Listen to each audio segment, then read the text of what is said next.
But we have... Listen, we can talk when we game. Oh, boy. Oh, I just saw the thing from Allie. Allie's picture. Oh, About snap. I'm gonna have to... further than your girlfriend. So, about that coat. Awkward. Lol. Wow. Oh, and there's also a doodle of Patrick and his parents. Groovy. All right, I gotta tweet. I gotta twat. Excuse me. Once I get the link to the video, there it is.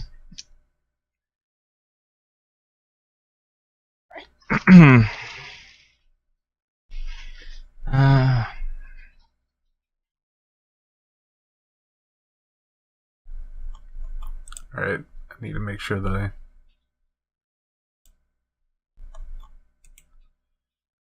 I... let's see... I have to view the image by itself. Sweet. Sweetness. Alrighty. Oh crap, I closed my... I wanted to open up the chat. I wanted to say hello to people. I'm the worst. Anywho. How's everyone doing? Oh, let's play that game. Let's play the game. Let's play the game. Let's play again. Criana's mouth. It sounded like some sort of bread product, so I'm going to say a cinnamon bun. Thank you. 10 out of 10. Thank you. I'm gonna say cake. Okay. Bagel. Just because there was one time where it really was a bagel, and I'm banking on that. Oh, I see. You're like the guy who plays the same number every week. Yes. How about you? Eventually, it'll be correct. Well, each of these are good guesses because I love each and every one of these items so far. Alright, Piph. You say that every time, though. You know. I love food, so yes. Well, you've never guessed like broccoli, so it's all good. Anyways, alright, go ahead, Piph. I'm going to guess a crisp, crunchy carrot. What is it, Criana? It is nachos. I was close. Yeah. I think I was the closest. Cake. Nachos and salsa. I did have some cake earlier. Alright, so with that lovely warm-up game to get us going, let's start. Now, before we start recording, the players hashed out over the past between last session and this one. I provided the players with a list of technological goodies and a list of magical items, which we will disclose a little bit later. But in the meantime, let's just give you guys... actually, you guys talked about what happened last session. You don't really need a recap, do you? What I will say is that we'll kind of be starting with you guys being once again escorted up to the living quarters, the little suite that the Baron has put you guys up in waiting for him to let him know when he has another body or another person in which to do this body swap. Of course, Tyrath has informed you that next time you call him, that's it, because he's not doing this all day, you know. But the Baron has assured you that he will procure a criminal because, well, he wants this pretty darn bad.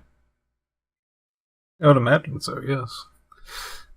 Speaking of things wanting really bad, I got some pictures to show to everyone. Awesome.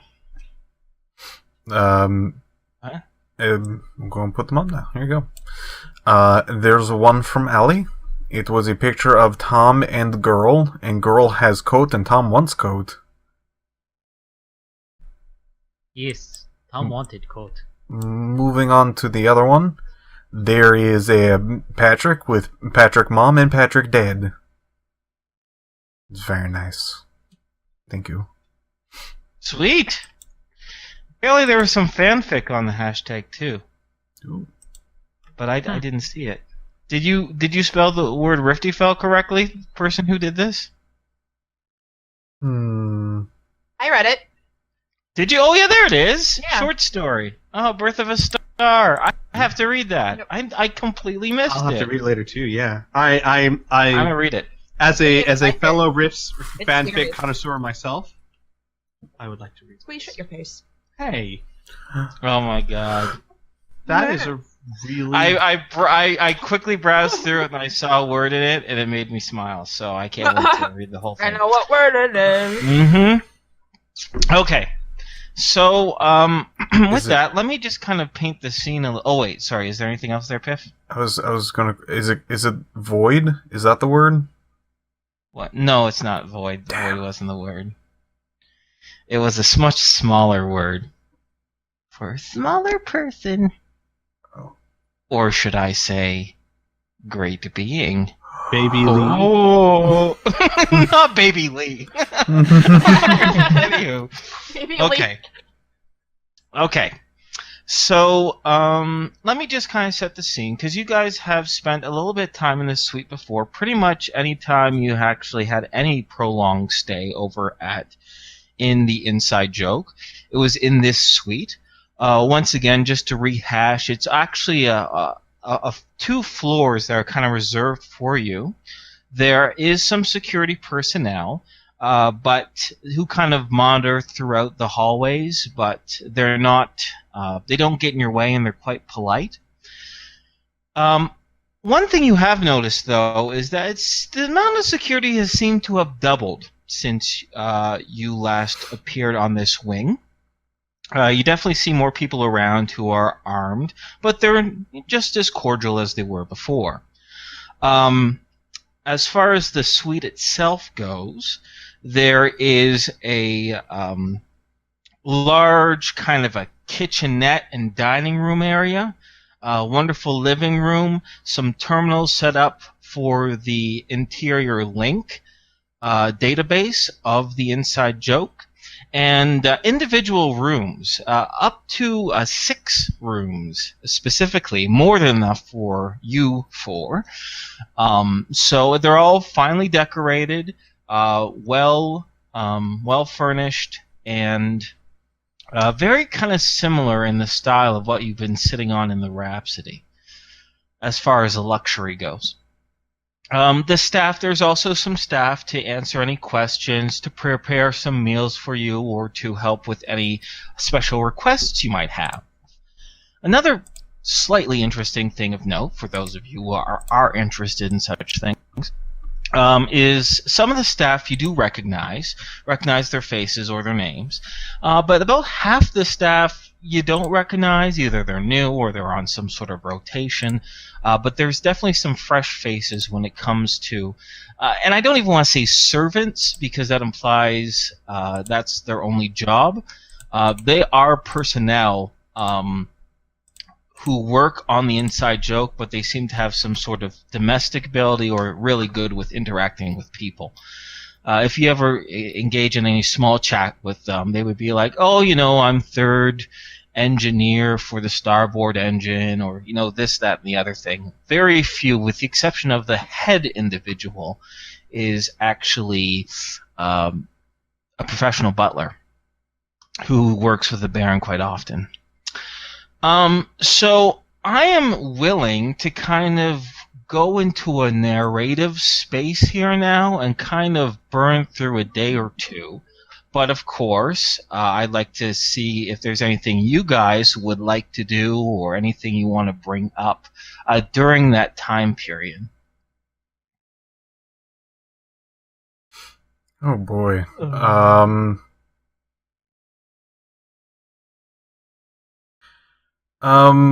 Patrick will be generally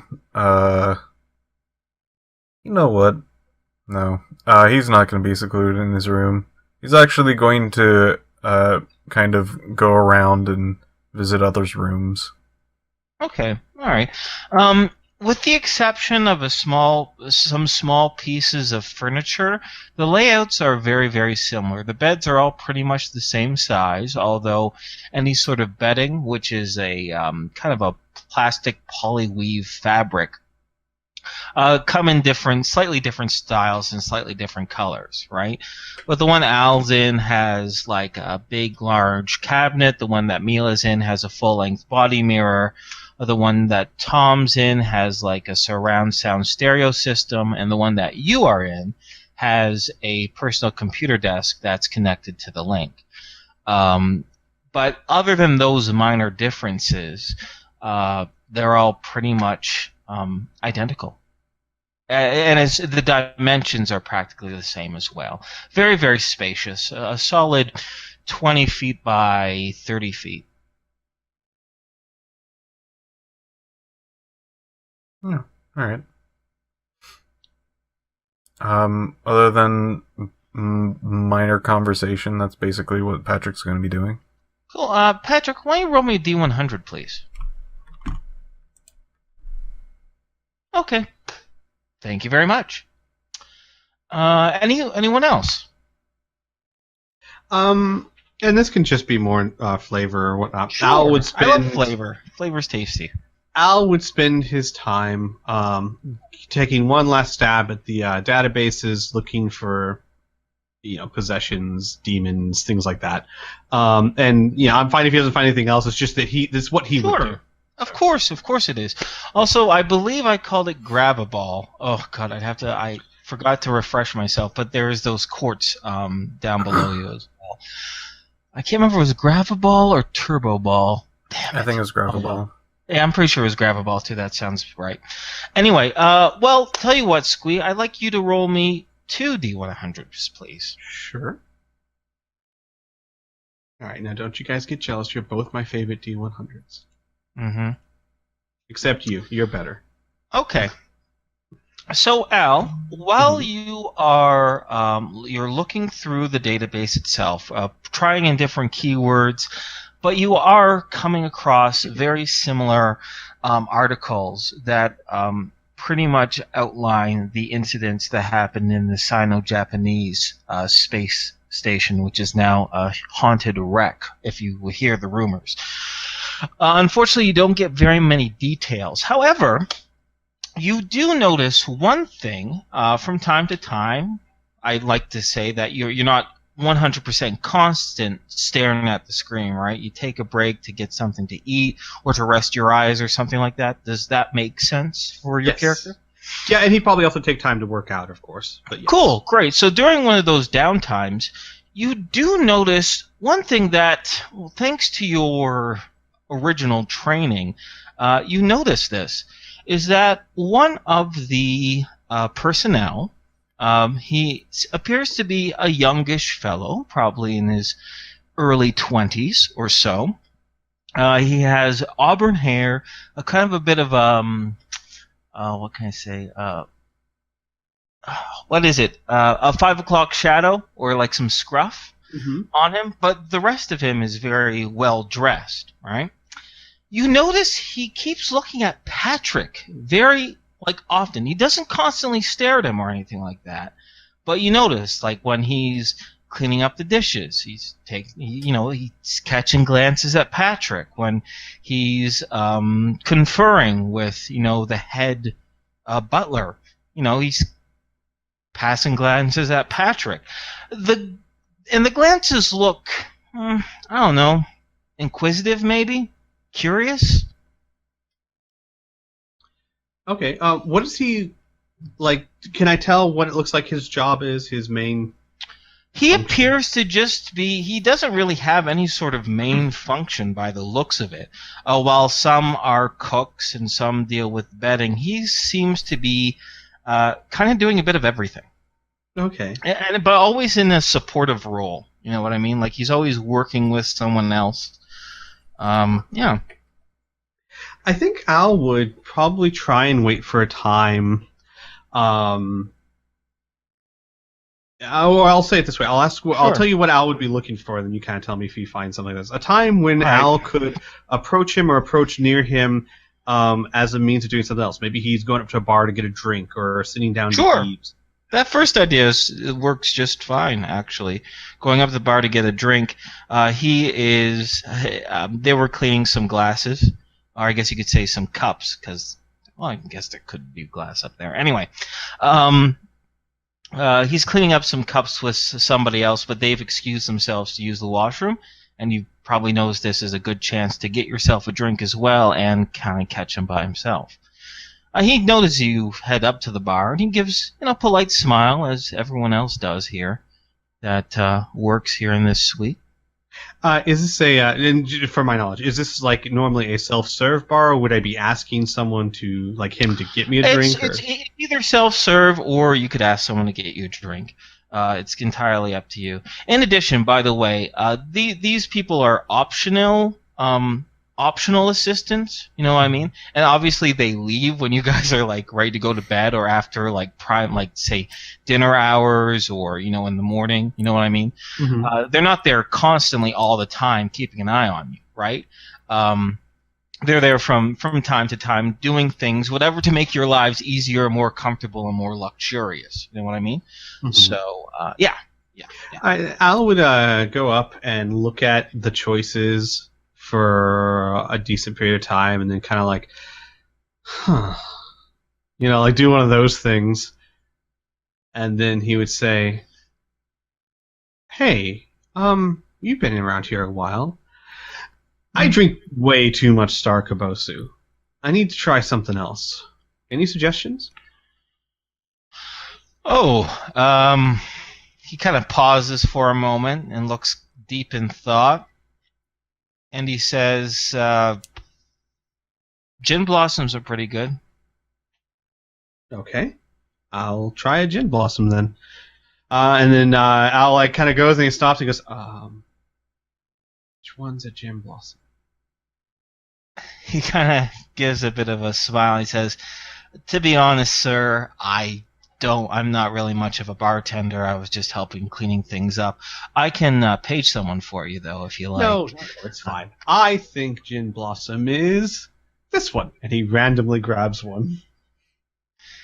Okay, you pick a long, smooth metal bottle that has what appears to be a mostly clear liquid in it, but it seems to have a tinge of yellow in it. Okay, and he'll pour himself a drink, and he'll say, "And by the way, it's not sir, it's just Al. Al's fine." Oh, okay, yeah, sure, Al. What's your name? Oh, my name's Leon. Oh, it's a pleasure to meet you, Leon. And then there'll be a slight pause, and then Al will say, "I didn't notice you around here last time I was here. Are you kind of new, or just new to this section of the ship?" Yeah. Well, I don't know. I guess I impressed the right people, and they like how I deal with people. And there was a couple openings, and I'm not supposed to say this, but there's a bonus for working with you guys, for doing jobs like this, as compared to my main role. So I thought, hey, what the heck, why not? So I'm kind of in training, I guess you could say. Well, I'm happy to be able to get you a bonus. And then Al will kind of... he pauses for a second, he looks nervous for a second, he goes, don't tell anyone I said that, please. And Al will nod and go, "Of course, not a word." Good. And then is Patrick visible at this point? He could be. It's up to Patrick. I am wandering, so I don't mind being there or not. Okay, this would be perfect. So like maybe Patrick wanders past somewhere, and Al will seize the opportunity and he'll go, Patrick, what is he doing now? I swear, it is so hard to keep track of that man. You know what I mean? And Leon kind of just gives a non-committal shrug. Well, he's your friend. Al will look at him and go, "Well, I suppose, though you have been glancing at him quite a lot." A look of surprise crosses his face, but it quickly is turned aside. And he bites the bottom of his lips and he says, "I don't know what you're talking about." Al will keep a very friendly look on his face, very non-threatening or anything like that, and a very pleasant tone. And he'll say, I've noticed, it's kind of what I do, but I notice things around me, and I've noticed that you look at him quite a bit. Would you like me to introduce you to him? No. And then he pauses for a moment as if he's thinking for a few seconds, and then he says, "It's too embarrassing." And Al would look him straight in the eye with a serious expression and say, I don't think Patrick knows what the word embarrassing means. If you say so, sir. I mean, Al. If you say so, but I honestly, I'd prefer just to drop it if that's okay. Al will nod, and he'll hold up his glass, and he'll say, kind of like a gesture, and he'll say, "It is of course your choice, but we're going away soon, and we might never come back. So, as long as you don't regret it, by all means, drop it. But if ever you needed an introduction, now's probably the time." He says, and he kind of scratches the back of his head a little bit. He brings his fists and he kind of just gently, hammers at the bar with the bottoms of his fists a little bit as if he's thinking. And he says that, no, it's fine. Just, I'll just stop and it'll all be good. Not a worry. And I don't know if you should drink that. I'm pretty sure that's straight alcohol. And Al, I was going to say, when he said, no, it's fine, Al upturns the drink. Okay, so... Al goes... Have you ever had nail polish remover before? No, but I'm sure I can guess. Mm-hmm. So basically, Al goes, he says, no, it's fine, I'll just stop. And Al goes, and then, alright, it's fine. Your call, buddy. See you later. Yep. Now, so that's good. Good. That was a fun little scene. I like. Anything else from either you, Al, or Criana, or Byrne, or whomever? Like I said, this is just a very narrative space going on here. No, I'm fine. Okay. I'm good. All right. Criana, face? I'm trying to think of something, but I can't. These big narrative time skip things are just to kind of keep the session moving along and to let people play if they have something, an idea. Don't feel like you absolutely have to. It's all good. Mm-hmm. I will say one. Oh yeah, go ahead, Mer. I will say really quick that Tom is going to spend a lot of his time in his room. Mm-hmm. He's not going to interact with the rest of the group at all, and he's going to, with the interactions with the group, he's going to seem very antsy. Gotcha. He wants to get this over with. Okie dokie, artichoke. Not a problem. One other thing I will mention, though, after your conversation with Leon, Al, you don't see him around all that much anymore. You see him from time to time, but he's kind of keeping his eyes focused on his tasks. He's not catching glances to Patrick or really anyone else. All right. I think Al would respect his privacy. So okay. Cool. So if it's okay by you guys, unless you have one last thing, I'm gonna start the next scene, which will be a day and a half since you last spoke with the Baron.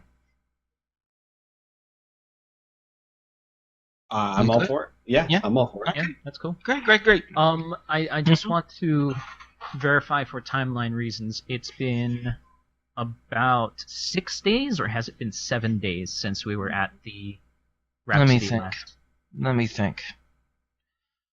Where did he do?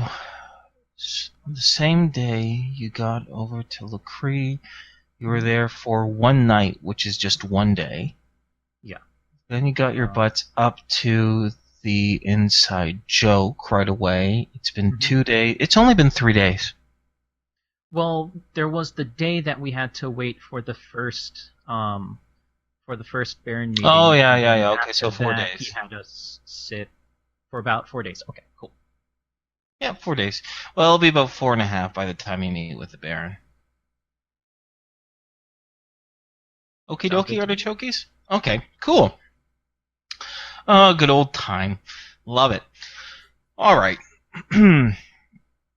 So, while you're there at the suite, or at least in one of the 2 levels that you've been granted clearance for leisure activities, you're informed by one of the security personnel in a polite, clipped tone that the Baron is ready to see you again.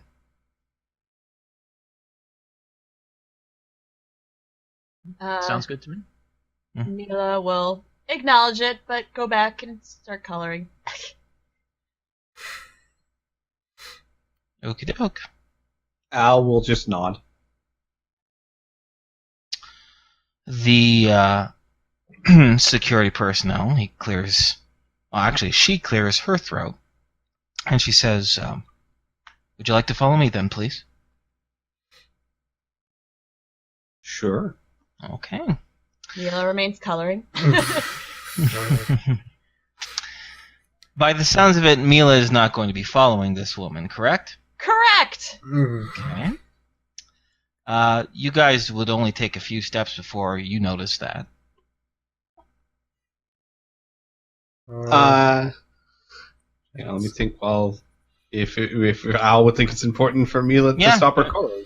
Yeah. It's fairly important. It is. Not just like, oh, it's an important meeting or anything. We're pretty much going after this, right? I see no reason to stick around.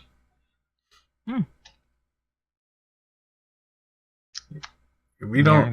That's cool. Just drawing. Well, then I think Al would stop and go, Mila? What? We really need to go to this meeting. Okay. You have fun. I'll just be here coloring. No, unfortunately, we're gonna need you to come with us. No. But No.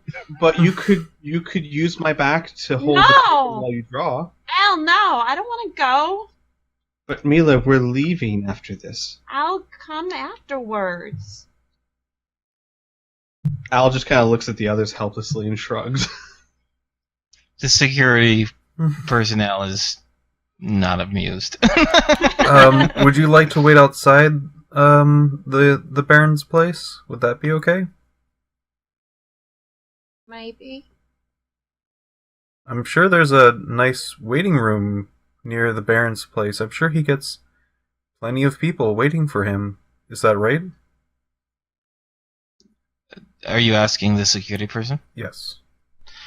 She gives a bit of a sigh, and she looks at you all very carefully before she says, yes, we have waiting facilities. All right. Oh. Okay. But I don't want to go to the meeting. I understand. Okay. The woman looks like she's about to say something, but she cuts herself off mid-word, and she just gives a small nod, and she turns, and she begins to lead you. But Mila, with your super hearing, do hear just the faintest whisper under her breath, and she mutters to herself, "He didn't ask me to do that. He just asked me to go get them. I'll let him worry about the rest of it." So, Tom, Reluctant Mila, Patrick, and Squee are all following this person, yes? Mhm. Okay. Yes. She takes you to the elevator, takes you down about 4 different flights of stairs, and escorts you through the body of the ship back towards the Baron's meeting room. Sure enough, one room off to the side is decorated very well, but it doesn't have the same rich woods or anything. It's the standard metallic and polyplastic decorations, as you've noticed throughout the rest of the ship, and what's also in your own little suites there. There are what appears to be about 7 different seats along one wall, along with another terminal that's connected to the interior link, as well as what appears to be a television station, but it's not a television station, a TV, a large flat screen TV against the other wall, although it is currently turned off at the moment. And the security personnel woman, she gestures to the seats there to Mila, and she says, "This is where you can wait. Although, don't be surprised if the Baron is going to ask you to attend the meeting regardless." And with that, she opens up the door, the large sliding doors, to the Baron's meeting area, and then departs. Mila will go sit on one of the chairs, and then she'll, like, get off the chair, lay on the ground, and put her feet up on the chair, and, like, have the paper above her, coloring. Not exactly the best way to color, but she will do it nonetheless. Mm-hmm.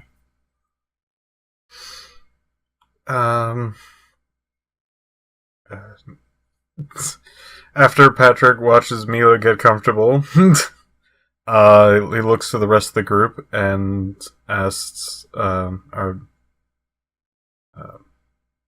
we go? Yes, let's get this Sure, over with. let's do it. Yep. Okie dokie. We move our feet towards the Baron. Sure, no problem. Okay, so once again you enter the Baron's meeting space, and there he is in the same large high-backed chair that he always sits in, across from a series of couches and sofas and that long glass table. Although the long glass table appears to have been moved to one side, to the right of the Baron's seat, and you can see in the where the glass table was is what appears to be an individual lying prone. This individual appears to be maybe in their late teens or early 20s, and definitely looks a lot different than poor Victor that you met just a day and a half ago. This fellow, sorry, I said Victor, Vernon that you met a few days ago.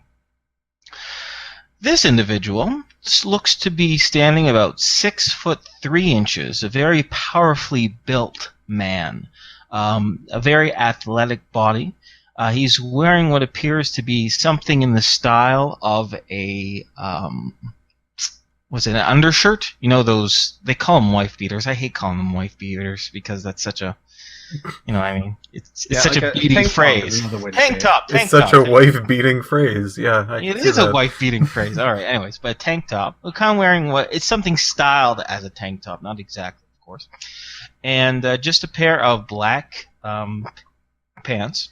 He has no shoes for some reason. He has what appears to be a short black beard, almost in the form of a goatee on his face. And he has a scar running from the top of his scalp down to the left side of his forehead, a very deep pink scar itself. His arm, his left arm, appears to have several tattoos on there, but they're symbols that mean nothing to you, unfortunately. Nothing big recognized, except something that might look like a sun. And the Baron is sitting there on his chair, and he gestures to the sofa, the seats in front of him. And I'm assuming you guys do approach him? Oh, yeah. I do. Great. And the Baron says, due to our last meeting, I've decided that our victim should be anesthetized to prevent any sort of future unpleasantries. He begins to gesture towards the glass table before he sees you all file in, and do you all take a seat or move to take a seat? Sure. Yeah. He says, there's one of you missing. Mila is not very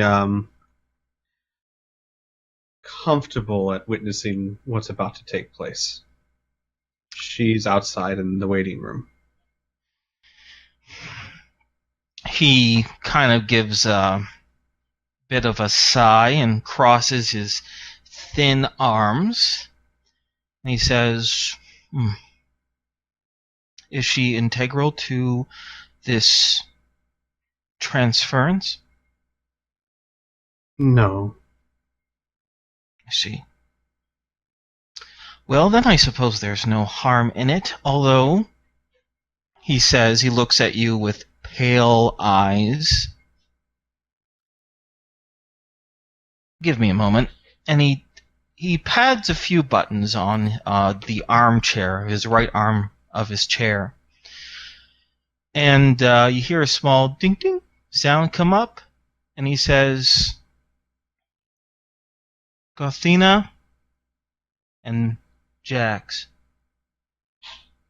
go to the reception area. Make sure our friend is comfortable. Keep an eye on her. And with that, he gives a thin smile and he says, one can never be too careful. I hope you understand. Of course. Okay. Now, Mila, just so you know, a few minutes later after your friends have departed, two individuals, one man, one woman, kind of also sit in the reception area. They kind of flank you but give you a lot of distance, and they don't really say anything. They look clearly armed, though. They have both laser rifles, what it appears to be, and some sort of flechette pistol on their side. But they don't really say anything to you unless you make conversation with them. And they from time to time, they keep an eye on you. Okay. Cool. Yeah, Mila will acknowledge him, try to talk to him, you know, what Mila does.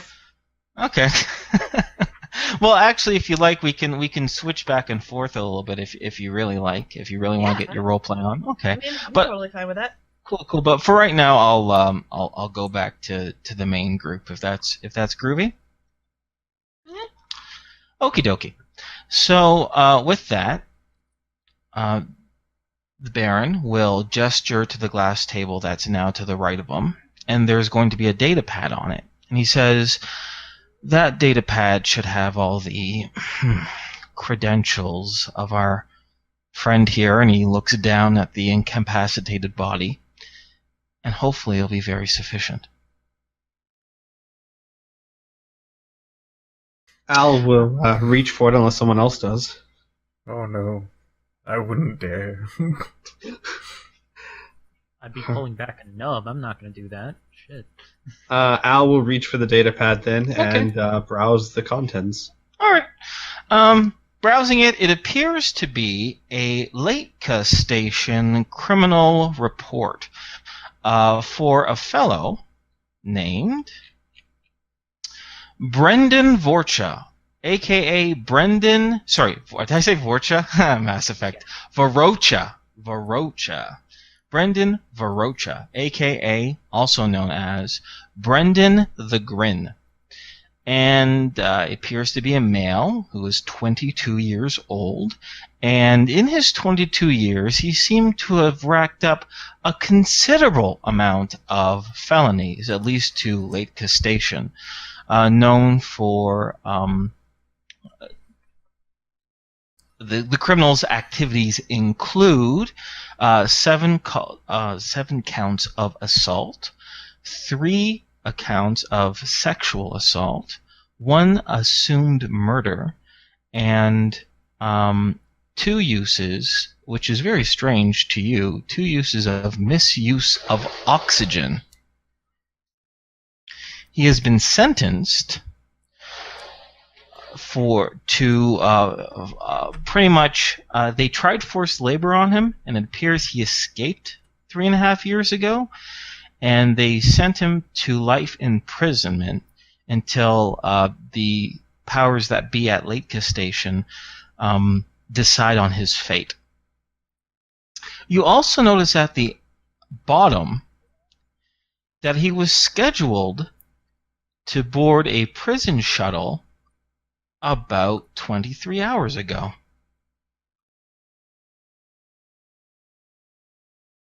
The Baron gives a thin look over to you and looks at you and until you're done reading. And he says, I hope this person is detestable enough for your moral proclivities. Al will put it down and simply say, "He'll do." Good. Yeah, the Baron gives a deep breath in and a sigh out, and he looks to Patrick and he says, you may, do whatever you do. I look over to Al for a solid confirmation. Al will grimly nod. He looks over to Tom. Are you two satisfied? Patrick then looks slightly away from you, and then reaches his mind out to the pendant towards Tyrath. Okay.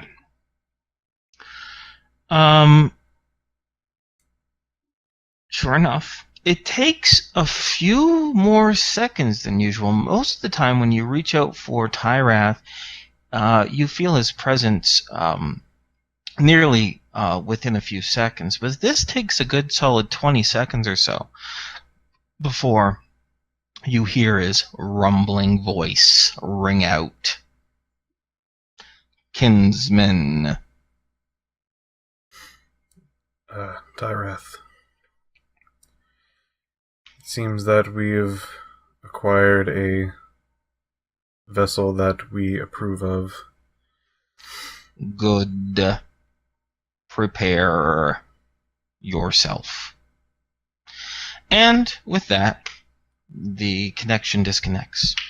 And 5 seconds later, in a flash of purple light and sizzling ozone, Tyrath, all 9 feet of him, in his scaly green visage, dressed this time. Typically, you normally see him in a red robe. Oddly enough, this one is green, emerald green. It has the same golden embroidery along the edges, however. The Baron is the Baron is just as startled by this sudden entrance as he did the last 2 times. And you see him, you can actually see him kind of hold his breath a little bit, as if it's in anticipation. Tyrath brings his slitted reptilian eyes over to Tom and to Patrick and to Al, and then silently looks over to the Baron, and then looks down to the body on the ground, and he says, this is the one. Yes.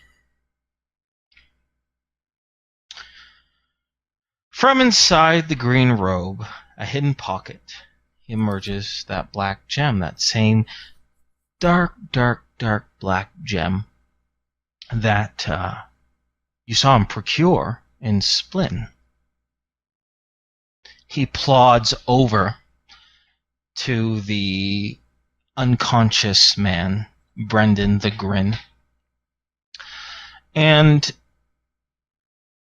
as he hovers a scaled claw over his mouth, he looks up to Al and to Patrick and Tom for a split second, as if perhaps he is confirming before he brings his head. Tom will just if Tom notices this, he's just going to give him a thumbs up. Tyrath blinks once, looks back. Patrick will give a solemn nod. And with that, with his free hand, he opens up the mouth of the sleeping man and plops the gem in unceremoniously into the mouth.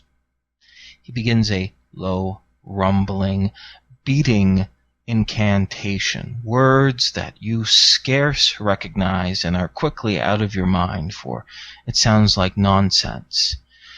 And then, after a moment, he takes the gem out, still black as pitch, puts it back into his pocket, but you could see that the steady breathing of this man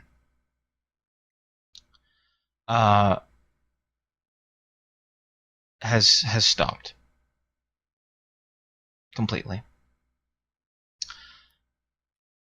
Could you give me a moment? Just give me one moment, please. One quick moment.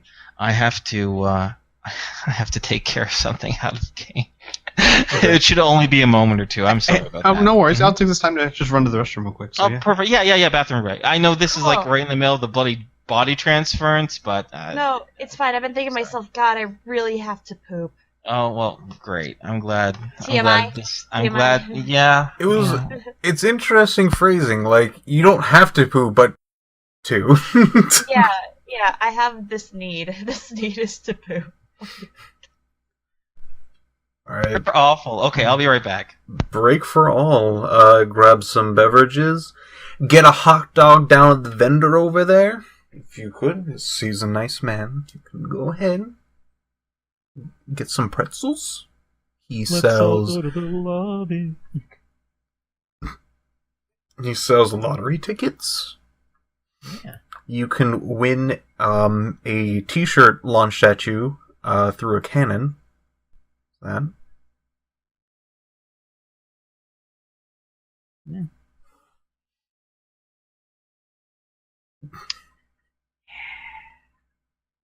Hi everybody, that's hi YouTube people who are most likely going to be listening to this. Patrick gains the ability to fart rainbows unbeknownst to the GM. He's going to keep that a secret to himself, and he's going to hold it in until the right moment. I see.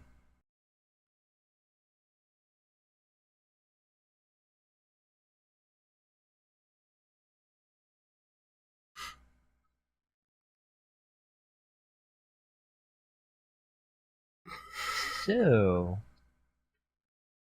how are you doing, Piph? How's your cat? Oh, Obi.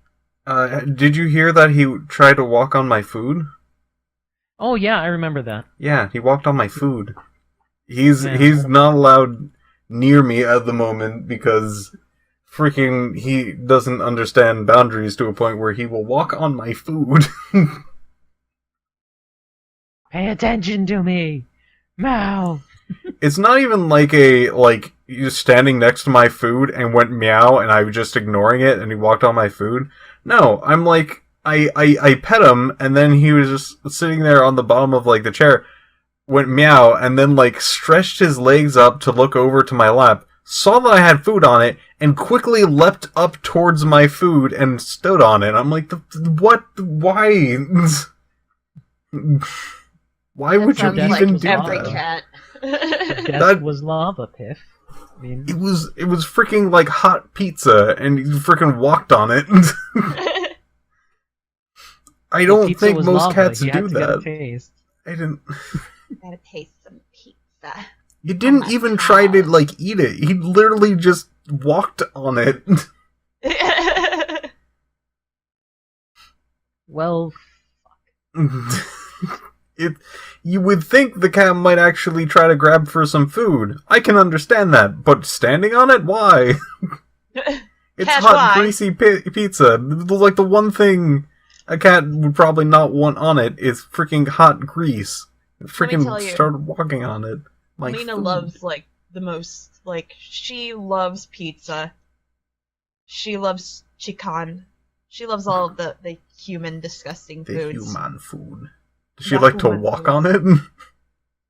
I don't give her that opportunity, but Lena, if I gave her the chance, she'd totally do it. Like, Lena, I know well enough that I can't have her on my lap while I'm eating, because that gives her the go-ahead to just eat my food.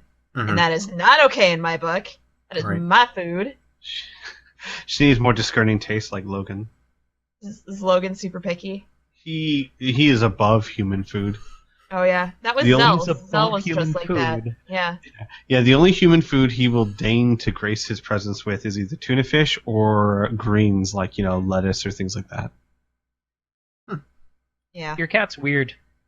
Actually, a lot of cats like to eat greens. Yeah. No, Zell was the same way. No, He it's needed- not. It's not the greens thing. Oh, It's but the yeah. fact that your cat will only eat those two things. Yeah, he's above human food. Yeah. My cat steals my French fries from Yeah. McDonald's. Yeah. Lena's the same way. They're little fuckers. Yeah. Like if I look away for like a second, I can turn back and see my cat Rowling just trying to paw into my fry box. Yeah. It's for me. Yeah. Gimme. Yeah. Yeah, cats are buttheads. The freaking... He's always been picking up some weird tendencies. I'm sure people have had this where the cat would, like, reach under its little furry paw under, like, a door and just grab it and just start rattling it. Like reach their paw under a door and grab stuff, or No, and grab the door itself and just start banging it back and oh forth. yeah, no. That's how Lena opens the door if it's closed. Is she taught herself some of the doors are kind of a little looser, so Mhm. she'll just like put her paw under and like roll into the door to open it. It's better than my cat Amelia. When she was younger, she would headbutt doors to Mhm. open them. So there was one time when I accidentally locked the door, and all I hear is a loud crash. Oh. And actually, I don't think she ever headbutted a door open after that. Who's headbutting doors now? My cat Amelia, the Oh, black one, Amelia. the all black one, yeah. The evil one. You had Lena and Amelia. You didn't have a Zelgatus? Oh, you did? Yeah, I did have Yeah, Zell. yeah. What about I had Gowry? though? No Gowry. What? Yeah, we never got a fourth cat. I was like, we should get a tabby and name it Gowry. And my family was like, we have enough cats. I'm like, no, we don't. Or Zelos? Oh, God. What names are you guys referring to? It's from the The anime Slayers. Slayers. Oh, Slayers. Oh, Slayers. Guess I'll add that to my queue then. It's good. Yeah, Well, you it's probably Up up the thing. Yeah, it's I probably have the one of anime the I Google really ever document. watched. Yeah. It's good. Okay, sorry. I'm good. No problem. Sorry about that, guys. I felt bad It's that cool. this was halfway through the description. If everyone's back, I can continue. Good. It looks like everyone's here, yes. Okay, great. So soon after dipping the black gem back into his robe, from his right interior pocket takes out a small brass coin-like disc. And from this disc, he puts it atop the. Well, actually, he doesn't put it on top of the body. He looks towards. I got this reversed. I'm so used to the. Okay, here's the thing. I had to. Wait, I'm not gonna explain it. Just shut up and do the fucking DM thing, Inferno. Okay.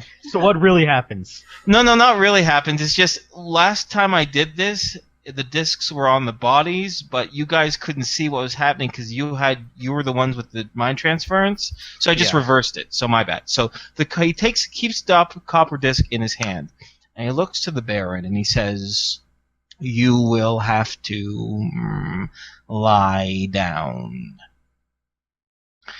The Baron looks to Tyrath, and he looks to you, the group of three there. He licks his pale, livery lips for a moment. And he says, I will have to... He looks over to Tyrath, and Tyrath just gives a slow nod. The Baron nods. He punches a few more buttons onto his side armchair computer, quite a large succession of them, before he feebly rises out of this chair and lays down on the ground, prone to the dead body next to him. He looks up at his beautiful wooden latticed ceiling, and he turns his head very carefully, as if he's terrified that his bones will shatter. He looks over to the left towards you guys, and he says, "Remember what I said?" Before looking up at Tyrath, as Tyrath settles the disc upon the Baron's forehead. The Baron kind of gives a surprised noise, and he says, "It's warm." Tyrath gives a nod. And after gesturing his hands a little bit, the Baron's eyes close as if he's going to sleep. Oh, sorry, Tom, I didn't get the bloop. It's cool. All I was going to do was offer to help the Baron Oh, out of his yeah. chair. Oh well, sorry, my That's bad. fine. Don't I worry was about too busy. I was too busy looking off the screen, like visualizing this shit in my head. So my bad. Anyways, the Baron looks like he goes to sleep, and that copper disc begins to glow a small dark blue light as Tyrath very, very carefully, with the tips of his claws, picks it up and puts it on the forehead of the unconscious man. This, well, formerly, Brendan the Grim. And slowly, after a few more gestures of his hands, that dark blue light begins to fade and fade and fade and fade. And Brendan's eyes open. The voice is very unlike the Baron's, which was light and careful and crisp, although it still had its metallic sound. No metallic sound, just pure baritone resonance as he croaks out, "I'm not dead." He looks carefully, and he begins to sit up, and he grabs his black-haired head. He goes, "Oh, did it feel like this for you?" Al goes, "Yep, pretty much." Yeah. Kind of like you got your head stomped in with a brick. He gives a weak nod, and the nausea. Yeah. That'll go away eventually. Tyrath says, "Hopefully. Same symptoms as the others. Interesting."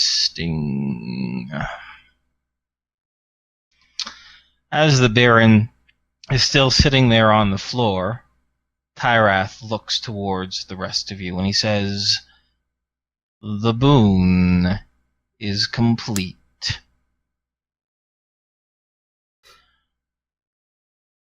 When you are ready to return from whence I encountered you, you know what to do."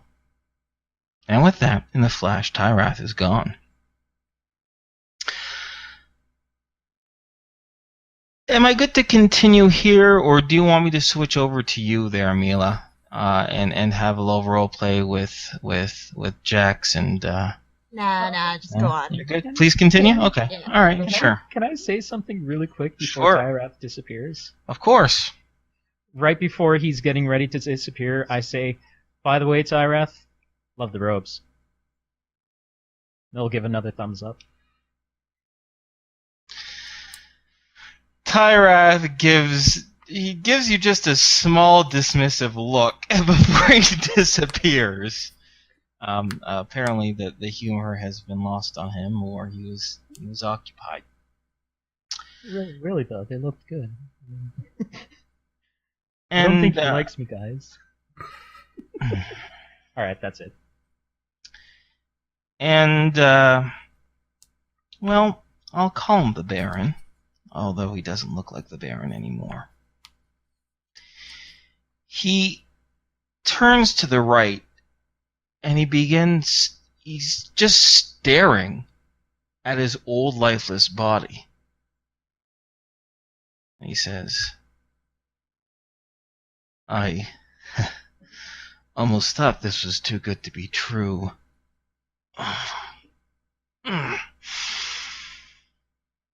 Wonders. You must tell me more of this Tyrath creature. Surely only a fabled god could do something like this. And he begins to weakly make his way back towards his high-backed chair. I'll offer to help him again. He waves you and he says, this body is much stronger. It's just nausea. I'm fine. Okay. And he kind of sits down, and his hand once more returns to the console on his right armchair and begins carefully pressing buttons. Although you notice that he's leaned over and he's hovering his head like a foot away from it, as if someone who is like nearsighted can't really see a clear, image. And he's carefully pushing buttons. And after a small succession, he breathes a sigh and relaxes into the chair, and he looks at all of you and he says, care to share anything else with this ally of yours? Well, he doesn't particularly like to, doesn't like to waste his time. Seems to be precious for him. I have noticed as such. He doesn't also seem to greet you very fondly. I suppose how you encountered him is a long story that you probably will not share with me. Fortunately, we have a trip to go. We wouldn't have the time. Well, not just yet, he says, and he gives a long shuddered sigh. There is still the reward for this, our agreed upon price. Which brings me to my next point. I think, he says, and he blinks a little bit to look at the three of you clearly, you're going to want to rethink that Mark V Glitter Boy armor. Oh, why? Why is that? Well, a day or so ago, and he pauses, and he pulls over, and he's holding his stomach. Takes a few seconds. He leans back in his chair, composed, and he says, before well, let's just say I learned a lot more about you a few days ago, more specifically what you would do and what you not do. And I'm afraid acquiring this Mark V armor is going to cause you some significant problems, ethically. You care about innocent lives, do you not? I do. Then how do you think I'm going to get a top secret, highly secure suit of experimental armor from Freedom Station? You telling me you don't already have these in your inventory? No, I do not. They need to be acquired. And how they are acquired is very simple and very subtle. We are not pirates. We protect people from pirates here at the network. No. What we do is we make sure there's an inventory error, through a combination of paying off the right people to look the other way who are willfully ignorant of the whole process, higher ups, you might say, and attacking their security codes and security systems. All of a sudden, 20 turns into, 18 turns into 20. Then, of course, we acquire it carefully and quietly. But do not make any mistake in misunderstanding me. Just because we create an inventory error in the system doesn't mean a physical count isn't made days, weeks, or, if we're lucky, a month or two later. But a physical count will be made, and misplacing 2 suits, well, now I guess it would be 3, since the other, I had to do something very similar before. 2 suits of highly classified armor doesn't go with a small slap on the wrist and a firing of the job. No, scapegoats will and have to be made.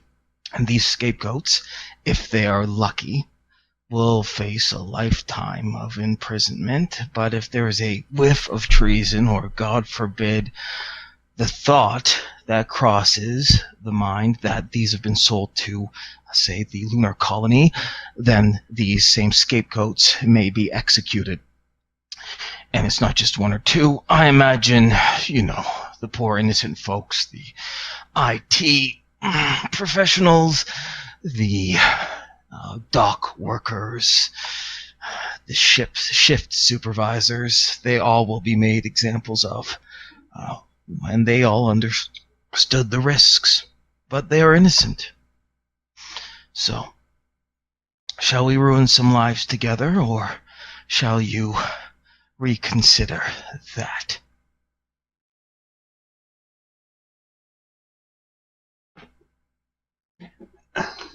How tricky would it be to get your hands on regular glitter boys? Not very at all, he says. But we agreed on Glitter Boy Mark V's. Alma looked to Al. I think it's fine getting just a regular glitter boy. No. That is a very dangerous precedent. You do not want to change the payment after half the deal has been made, do you really? I am very willing to give you to acquire these Glitter Boy Mark V's. In fact, all I have to do is punch in a few numbers here and contact my man, say 4 little words, and the ball will begin to move in motion. So you can either tell me, and I would have already done this already, but once again, I understand your moral problems, and I thought I'd just give you the honor and the respect of deciding whether I should make that call or not.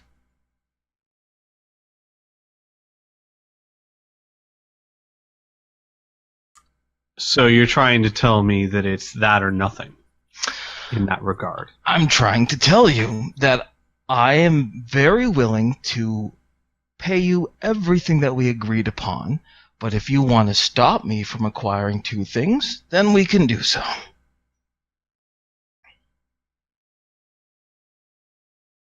So it won't be an instead. There are no insteads when it comes to deals. Like I said, a dangerous precedent. You start changing things on your payment when I already have this new body, and I might just start to think that the whole deal is not worth it. You know that's not true. You're just playing hard. You know full well that you could very easily give us 2 glitter boys and that would be the end of it. You just like to see us squirm. He shakes his head. What you say is partially true. After you making me squirm a day or so ago, I do like watching you squirm, but I assure you, how this is acquired is completely true. That's not what I was talking about. You're trying to pretend this is some sort of dangerous precedent, and you know damn well it's not. Oh, you don't? I didn't realize you were... And he grips his chest with his hand, and he pulls at the well-made shirt that he was wearing. Well, no, actually, he's not wearing a well-made shirt anymore. The tank top that he is wearing. And he says, I didn't realize you were an expert in the KLS Corporation, their policies, and their relationship with Freedom Station. Are you even listening to what I'm saying? You said that you think it's a dangerous precedent to change the deal in the middle. Yes. Because you think that we might start changing this or that. You know that won't happen. You know that we'd be perfectly fine with 2 regular glitter boys and consider the deal done with whatever else we agreed. You're saying this just because it makes you smile. Yes. And because I have the power now, I got what I want and I can determine the terms. Either take the Glitter Boy Mark 5s or don't. It's just that simple.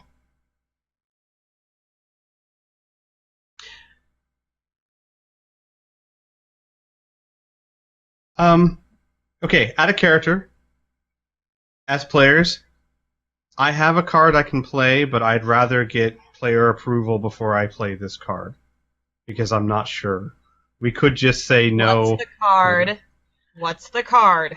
I could do something like, do you really think we're so stupid that we didn't keep the power in our own hands? One word from us, and this is reversed.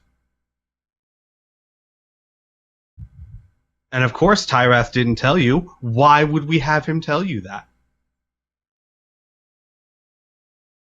I could play the card, but we could also just take it and forego the Glitter Boys.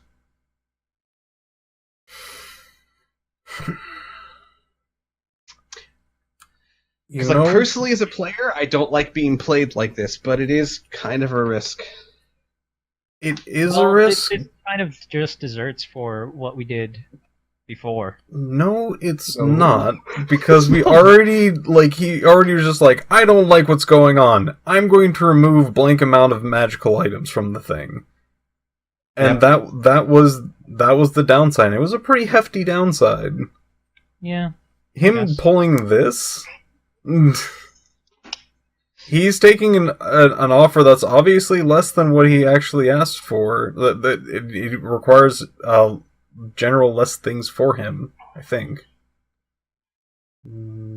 Transportation, No, like he said, he's very willing to do this, but he's blackmailing you with your own morality. Exactly. Yeah. I like I said, I really don't like being played after we did so much. Well, but this is not something I'd want to do without consent with everyone.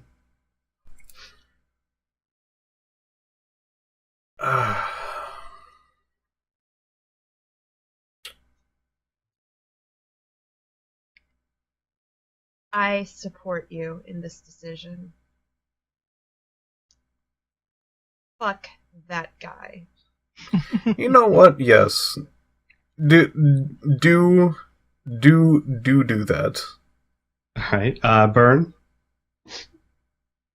I'm cool. Okay. Just be wary that he might just go, well, fuck the rest of your payment then. Then we still have the threat of everything reverting back, and it is just a threat, but man, it's a powerful threat for this man. Yeah. Especially the way he thinks. I would hope. I would hope. So yes, it's a risk, but God. And honestly, I mean, I don't want to say how your character reacts in certain situations, but I could totally see Al just doing that without thinking, and then Tom and Patrick being just looking at each other. Oh, Al had enough of this guy. But again, as a responsible player, I wouldn't want to do anything. Yeah. Sure. Yeah. Appreciate it. All right. So Al's going to get a cold look in his eye, and he's going to say, do you really think we're that stupid? Stupid? You think you have the power? Do you honestly think we trusted you just to play by your word, no questions asked? One word from me, and Tyrath takes everything he gave you away, because we are not idiots. The Baron, in his new body, gives a bit of a sigh, and he shakes his head and he says, "It doesn't have to be like this. Now do you see?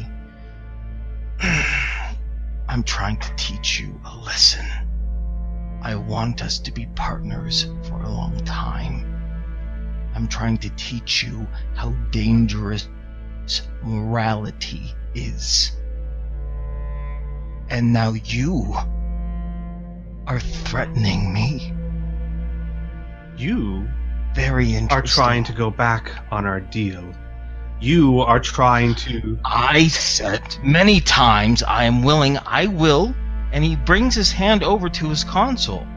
And he says, a few buttons, a few presses, you will get your Let me armor. rephrase that. But you will ruin Let some me lives. rephrase that.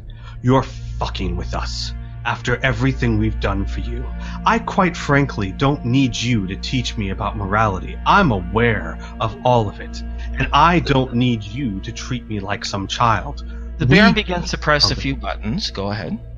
We gave you that body. You stop trying to screw us around, and we will leave on amicable terms. Or you can go back to what you were. The Baron looks down at the body. Looks up at you.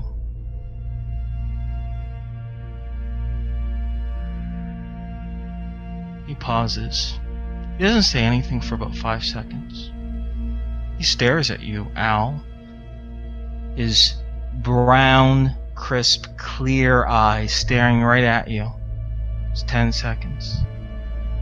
15 seconds pass. That should be enough, he says.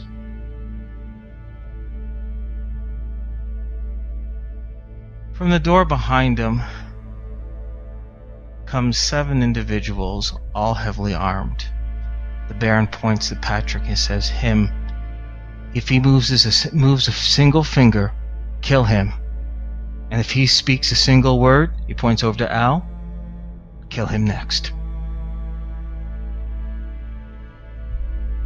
Mila, 2 people who are monitoring you get up with a start. And they point their weapons towards you. Mila remains what she's been doing this whole time, still talking to them and drawing.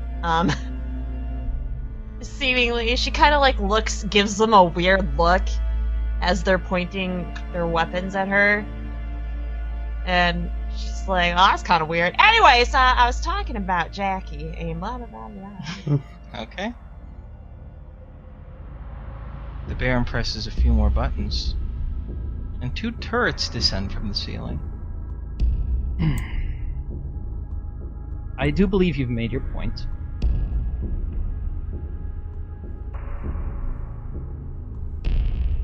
Yes, I have. Now for the guarantee. He gestures to 2 men over his shoulder. He says, move towards that one, pointing over to Patrick. He says, underneath this shirt is something. I want you to take it.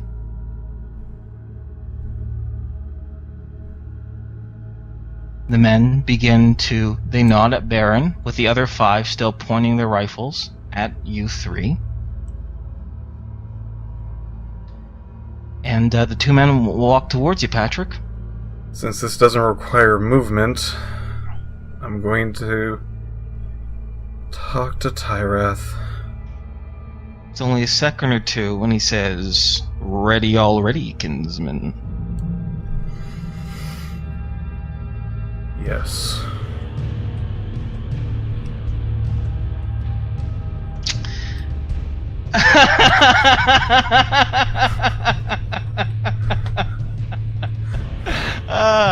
Good job. Good, clever. So, the men get to you. They get to your shirt. They begin to pull your shirt up. It's like you're exposing your belly, pretty much. Purple light emerges. A flash of light, and all 7 men and women point their rifles towards Tyrath with quite a bit of surprise, and now we see. Now they're gonna roll horror factor, and if they fail bad enough, someone's gonna panic. Because it's not every day this shit happens. Now they are hardened people, so I know. They're gonna, if they fail by 10, they're gonna fire, and there's 7 of them. 6, 7. They all compose themselves. Enough. Although one of them is very, very close. Actually, the one closest to you, Patrick, the one who wasn't lifting up your shirt, the one who was keeping an eye on you, you see his thumb is about to press the trigger, but he looks wildly from left and right. And you see the Baron's new body. He sucks in a breath, almost like it makes like a hissing noise.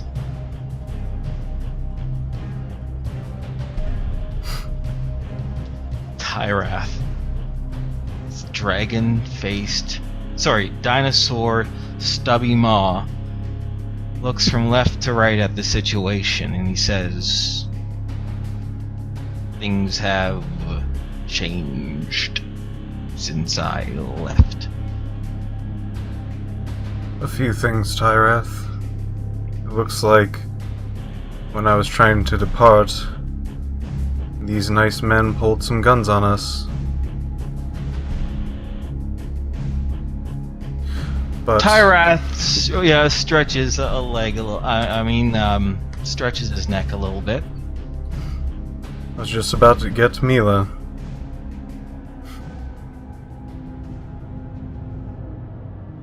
She seems to be in her waiting room. Shall all of us, including the Baron, shall walk with us? Unless anybody has a particular problem with that. Guys. What? Out of character.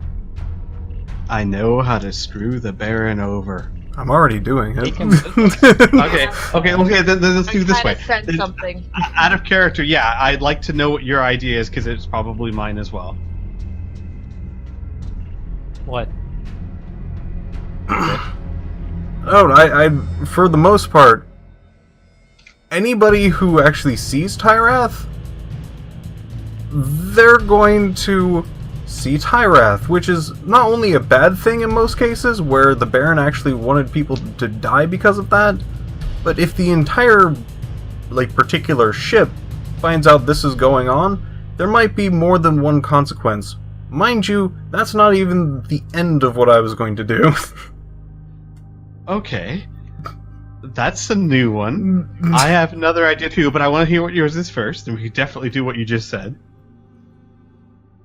Well, it kind of depends on how the other people are. Right. Okay, I'll just say it this way. Here's my idea. Ask Tyrath to teleport all of us, including the Baron, to the Rhapsody and then to Earth. Take away his entire empire away from him. I was kind of thinking that too. That was pretty much it. Yeah. Okay. YOLO, guys. I'm sorry. It's a YOLO moment. It is, though. It really is. I hate you. I just killed Mila. I'm sorry. Mila died. Should have got that liar, motherfuckers. Oh, speaking of, we are in the room. We can take what we want. Technically. Yeah. But I'm fine. I'm fine sitting back and seeing how your first idea plays out. Definitely. But I'm glad we're all on the same page. Is the hairpin on the way out? All of them are on the way. All right. Well, So, not on the way out, but all of them are nearby. All of them are on display. Oh yes, our Obviously. agreement. You said 4 magical items, if I remember correctly, and you don't like changing deals, and I know you. Oh, well, are you in character now? Yes. Oh, okay. At this point, you said 4 of these nice things in this room, and I remember you don't like changing deals. So, we'll just take them on our way out.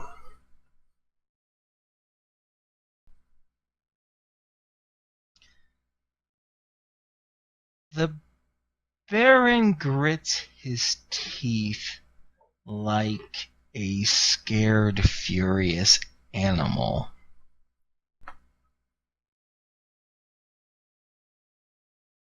Right then. And Patrick starts moving. The 7 men don't stop you. They don't really know exactly what they do. They look to the Baron, and the Baron just says, "No, don't. He's too powerful." Patrick will, go one by one, taking the hairpin, the box, the loot, and the belt. I love you, Piph. While question. going towards the end of the room. Question: is any of the high tech stuff here? No. No, it's not. Great. None of the AI or satellites. All right. No. Yeah. I'll just, delete that whole entire thing that I was writing out. I'll just go with it. Look, the plan's changed. It's true. Drastically. Yeah. So worth it. Al will stand up, and he'll start following Patrick, and he'll comment to no one in particular. I feel I've learned a lot today. Yeah. Robbery, says the Baron. I wonder why aren't you just going to kill me? Because Al we're It'd be a leaving. lot easier, wouldn't it? Al will turn to the Baron, and he'll say, I don't need to kill you. I don't want to kill you. I really just wanted our deal, but obviously that wasn't good enough for you. I'm just going to go live my life in my high morals, Al says with quotation marks, off on away from you. The Baron says, you plan on going back to Earth? That was kind of the idea. Do you plan on ever coming back up here? Probably not. Patrick stops and goes,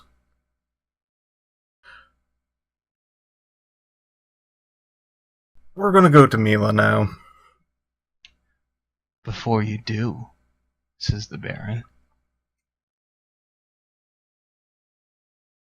there is potential for us to salvage this whole situation.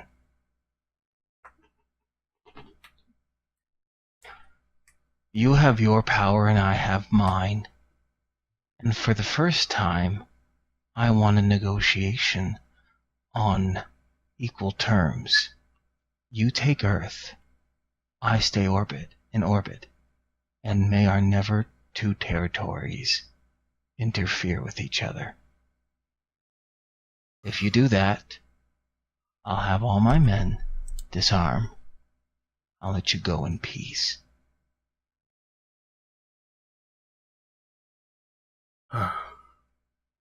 Well, Tyrath, I know how you hate waiting, so I'm not gonna have you do that. We're gonna go get Mila.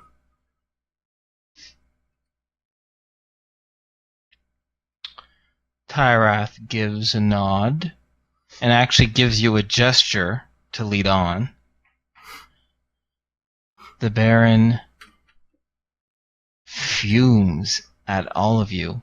He's still in his chair, however. He looks to Al and he says, "Once you get Mila, you'll leave the same way you came here? In a flash of light?" Well, if you want to say it so dramatically, but yes. Good. Go back to Earth. Never come back. But I have one last parting gift for you. Mr. High Morals. Mr. Indignant. Tell me, how well do you know the Late-Kill legal system? Could you tell a real criminal report from a fake one?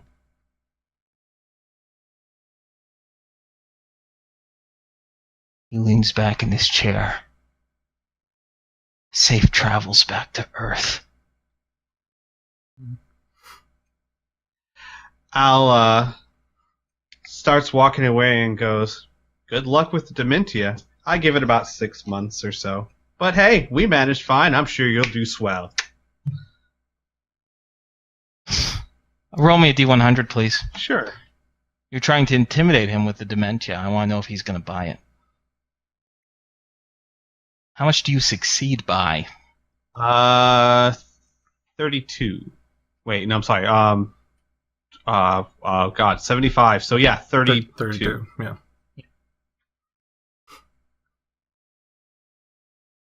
Baron says, "Yeah, you made out just fine."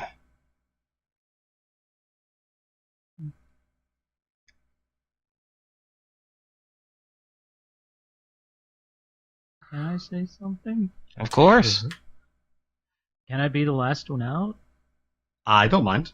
Oh, I Al's don't done.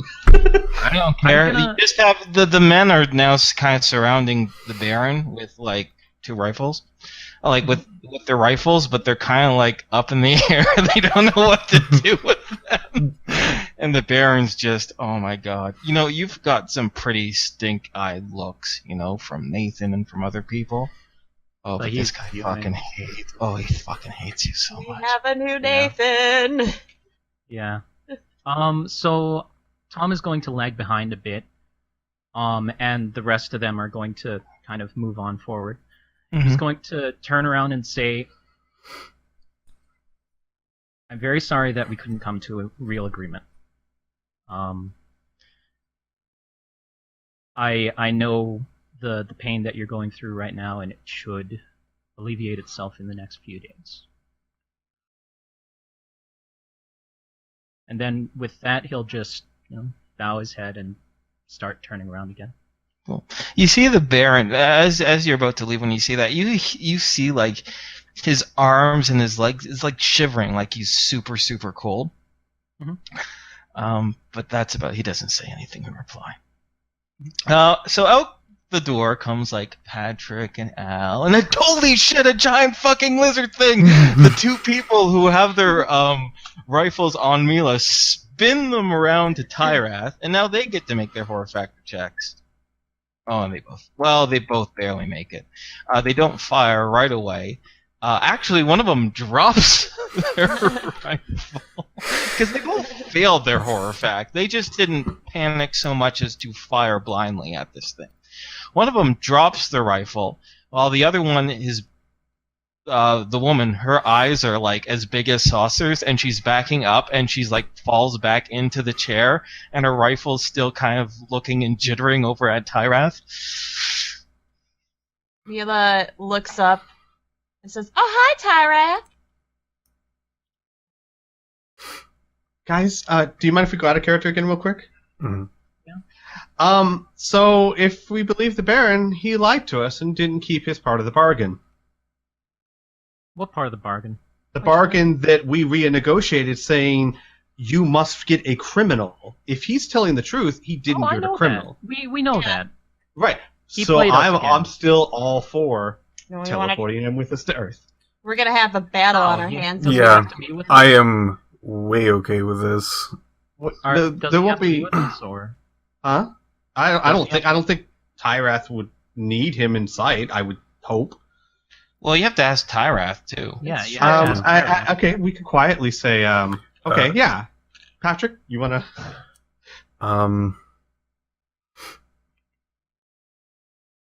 Mila? Yes, Patrick. Would you like this hairpin? Oh, Mila like crawls over, like kind of still on the floor / rolling, and then gets up and looks at the hairpin. That's pretty. Patrick's gonna turn to Tyrath and say, is it possible to have one more person than us four? Tyrath rumbles. The agreement was I was to return you back to where I snatched you from.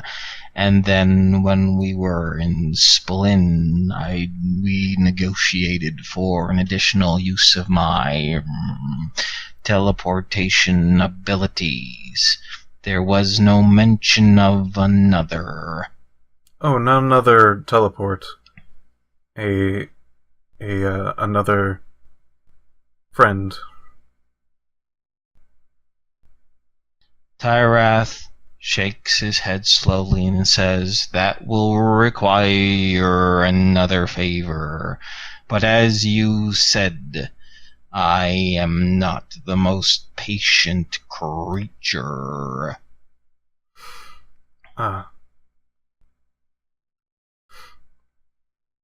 Worth it for a favor. Worth it for a favor. We are definitely humbly would love to have this friend come with us. We will do a favor for this. An extra. An alarm begins to sound in the ship. Tyrath looks up to the ceiling and down to you, and he says,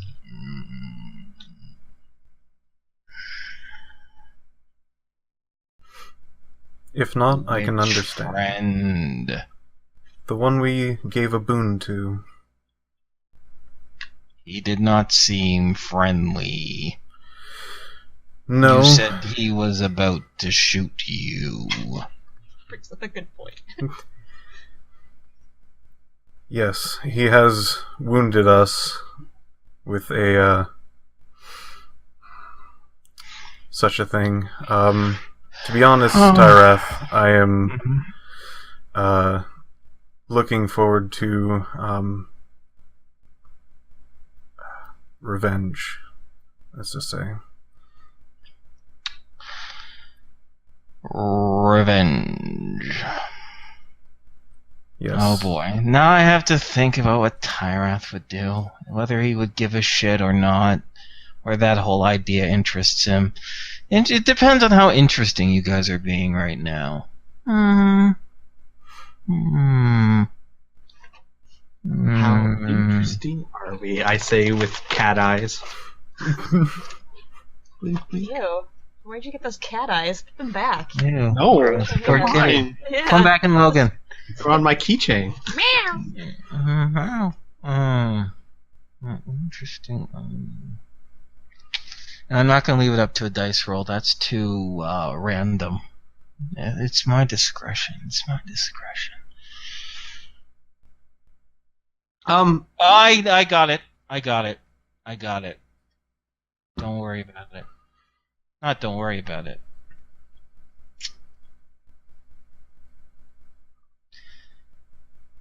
Tyrath rumbles. Very well. The cost of your revenge will be the cost of my quiet. We are allies, you and I. Fate favor for favor ever since you returned my rune staff back to me. Wisely, I might add. However, I am in the midst of very important work that is inconceivable to your limited minds. This work requires utmost concentration of a wizened creature such as myself. In exchange for... Yeah? Patrick, Go ahead. I was just noting that Patrick is quietly there in the mix of blinking lights and alarm sounds, listening to Tyrath. Yeah. And Tyrath seems very, unconcerned about any of this, right? You hear things on the speaker like, contaminant breach! Contaminant breach! Dear God, assemble in the 7th quadrant! For the love of God! Tyrath is just rumbling on. These two people, actually, you have a great sense of smell, Mila. The guy totally just shat himself. Mila will definitely make a face of disgust at that. At the guard there. But anyways, Tyrath will continue and say, "Oh crap! I lost my train of thought." Requires great concentration. Therefore, the price of your vengeance for my boon is simple. The next time we communicate, it will be eye upon you when I am ready to continue such exchanges of favors. Is that agreeable? Trying to hold back a smirk, or a genuine smile, Patrick will nod deeply and say yes.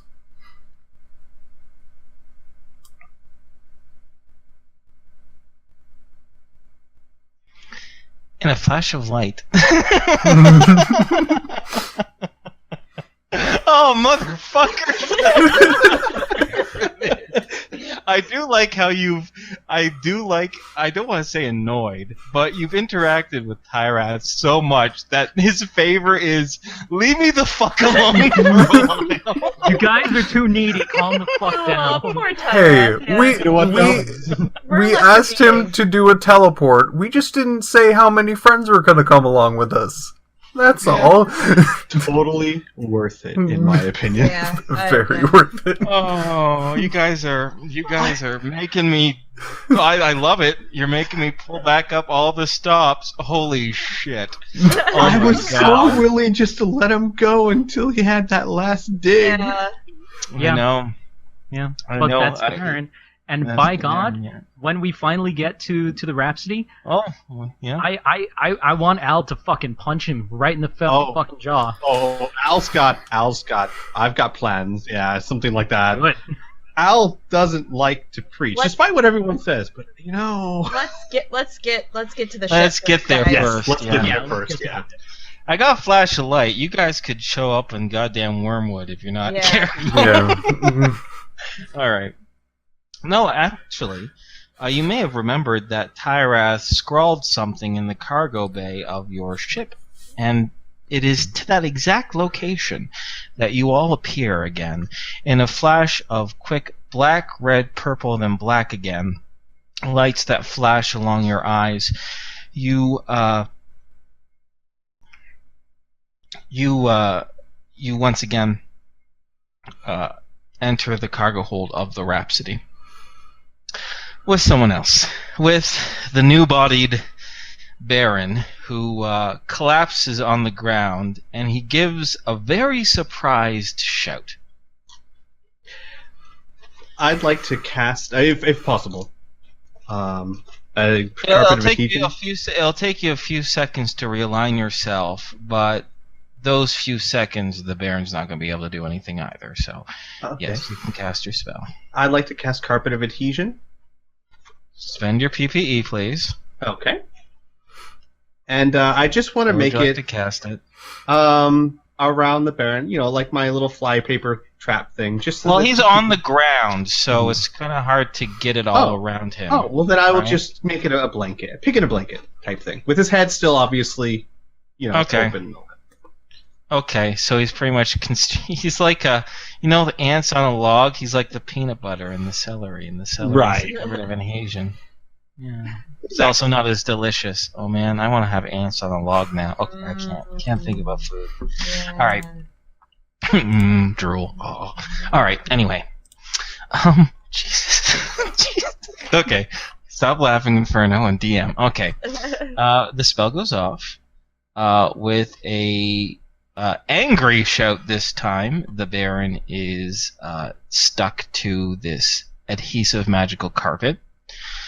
Tyrath looks to Patrick and he says, "You may still communicate with me in order for that." Sorry, he didn't clear his throat, I did. In order for that agreed upon transportation. But after that, my favor begins. Enjoy your revenge. Tyrath, if it's okay with our group, we can resolve this now. Al would say, actually, first thing he would say to the Baron, he'd say, "Hi, Baron. 1 second. Be right with you." And then he would say, "I think we should make sure everyone, like Link, is okay with this." Right. Excuse me, I'm Yeah. sorry. I must have blanked that. Good day. Tyrath disappears. And Al would say, though, on that note, we might want to be quick about this. Yeah. Tom is going to run to the nearest intercom. That's Is there an intercom system in here? Actually, it's a computer system, but it has an intercom-like function. So yes, you can get a hold of it. There's a terminal in the cargo bay. all right. Tom will broadcast to the rest of the ship. Hey guys, sorry we're late. A quick errand turned out to be a lot longer than we expected. A few of us, including Your voice is cut off all of a sudden by Blink's voice. Sorry, is it okay that I interrupted you there, Oh Brian? yeah, that's fine. Okay. I don't like normally to interrupt unless it's for this reason. Yep. Go for it. Anyways, you're cut off, and you hear Blink say, "Tom, where the hell are you?" The cargo room. Stay there, she says. As Through the intercom, you will hear Tom say, "Ah, shit." Who's this lumpy guy? Finn. No. Mila is going over to the Baron and kind of like looking at him and poking him. He's got a nice nose. She starts touching his nose. He does actually have a very nice nose. Yeah. Oh yeah, I can believe it. He scrunches up his nose, and he says, "Don't toy with me. Where am I?" You are. Don't answer that. approximately- Why? The Rhapsody? I said approximately. Oh, sorry. All right. Sorry. I heard OD, and I'm like, Rhapsody? So cut that part from the dialogue. No more questions, Baron. Not no yet. more. Anyway, give us a few minutes, and then you can ask all the questions you want. So I your will name say- is Baron. I will say this, though. You keep changing our agreement and not holding up your end of the bargain. I can't imagine you didn't expect things to change. He doesn't say anything right now. You see? His eyes say enough. Yeah? Oh, we are I so want a little interaction. I want. Okay, and then Al would quietly like to Tom say. Al would quietly to Tom say, "Be careful what you say until we're back on Earth." Oh yeah, of course. You- Al will, or you wanted to say something, Inferno? No, go ahead. I just wanted to say, guys, I am both equally really angry and really proud of you. I'm like torn between like, what the fuck, and yay, T! Yeah. Okay. So Tom is going to stand in the middle of, or between Al on his left and the Baron, who is on the floor on his right. Okay. So let's talk about what went wrong and well, what could have gone better. We Baron arrived. begins to struggle. Yeah, we arrived. We asked, "Hey, we have our part of the bargain. All we required, or well, we didn't say required, but we requested that it was somebody that had a criminal background." And he will turn to Al. You should have said it's a requirement. I will Al say holds up that. his hands. I know, I should have. Yeah, you fucked up there. But you took away 3 magical items. Or, yeah, 3 magical items. So, there was a fair deal. We renegotiated. All was well. The body switch happened. And then you brought up the idea of, oh, hey, we're going to endanger people. Now, I know you just wanted to see us struggle, which is great. But instead of, giving us the option of an easier to require thing, you decided to push it because you wanted to pay us back for our slight, which you already kind of paid us back for those 3 magical items. Nobody has told me no in 60 years. A few magical item renegotiation was not going to do it. Oh, so Al it shakes was a his personal head. vendetta. Okay. Al So says like, your personality of I will always get my way no matter what clashes so hard with this guy right here, and he's pointing to Al, that it is ridiculous. Al waves. And you just had to push it, didn't you? That AI system would have been great, and those satellites would have been perfect, and we would have done amazing things. We're out. Al nods, and he'll look at Tom seriously, and he'll say, I know, and I am sorry for that, but... We'll deal with it. It's fine. But the part, Mr. Baron, where you fucked up, and I do mean you fucked up, it's because you know that this guy, his personality, he doesn't like taking an innocent's life. And you implied that that body that you're in is innocent. So he just murdered somebody. No, Because of you. I just asked him if he knew the difference between something being authentic or not. Well, it's already kind of too late. Al- We already did this deal, so we're gonna see where everything goes. Mila I just actually wanna says say there- oopsie. Yeah, I just want to say, both sides were at fault. It could have been resolved a lot differently. Yeah, I just wanted to get that off my chest because, that was bothering me for the past few days. Al kind of motions quietly to Tom and say, we'll talk later. Apologetically he says this. Oh, it'll probably have to wait a few days. I have a feeling that, Blink is going to, be talking, or, well... I might need to be patched up after Blink's done with me.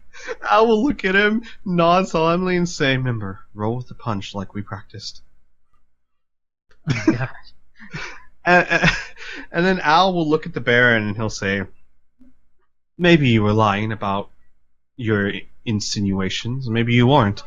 Unfortunately for you, you have no way to prove your claim one way or the other, and after everything you've done, I have no right to believe you. None of us do.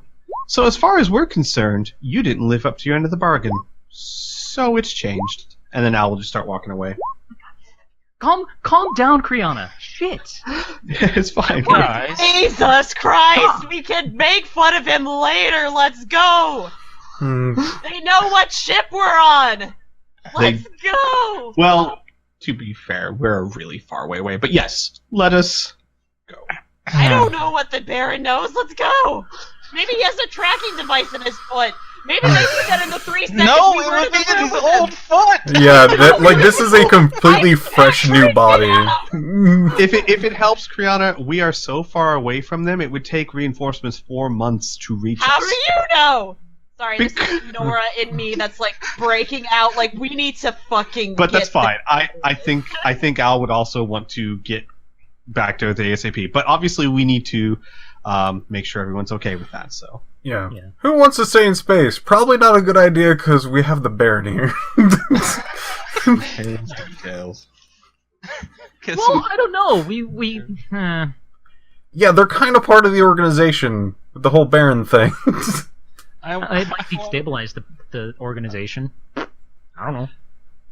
I wanted to say something as a part of Al's rejoinder before we had our freak out Oh here. yeah. but- Sure. Okay. The Baron will give an awful sneer. And he'll say, "Just tell me what you want." He does not look very happy for saying those words. They taste horrible to him. But that's all he says. Al, as he walks away, Al says, "Baron, there is absolutely nothing you have that I want." What's the time limit on that carpet of adhesion, homie? 9 rounds, I believe. 9 rounds. Okay. Good to know. Mhm. So you leave the ship. I mean, you leave the cargo bay, I'm assuming. Oh, no, no. no. Well, you said I'm before you skipping right. leave, I was No, very before I confused. walk away. Yeah, Oh, I'm walk staying away. near within eyesight of him, but not. Oh, I okay. am going to be leaving this probably during some discussion. Yeah.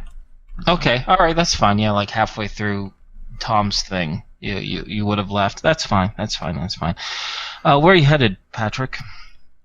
I'm going to my room. I'm Okay. going to be On your way picking to up. your room, you pass... Oh, yeah? Sorry, what am I passing?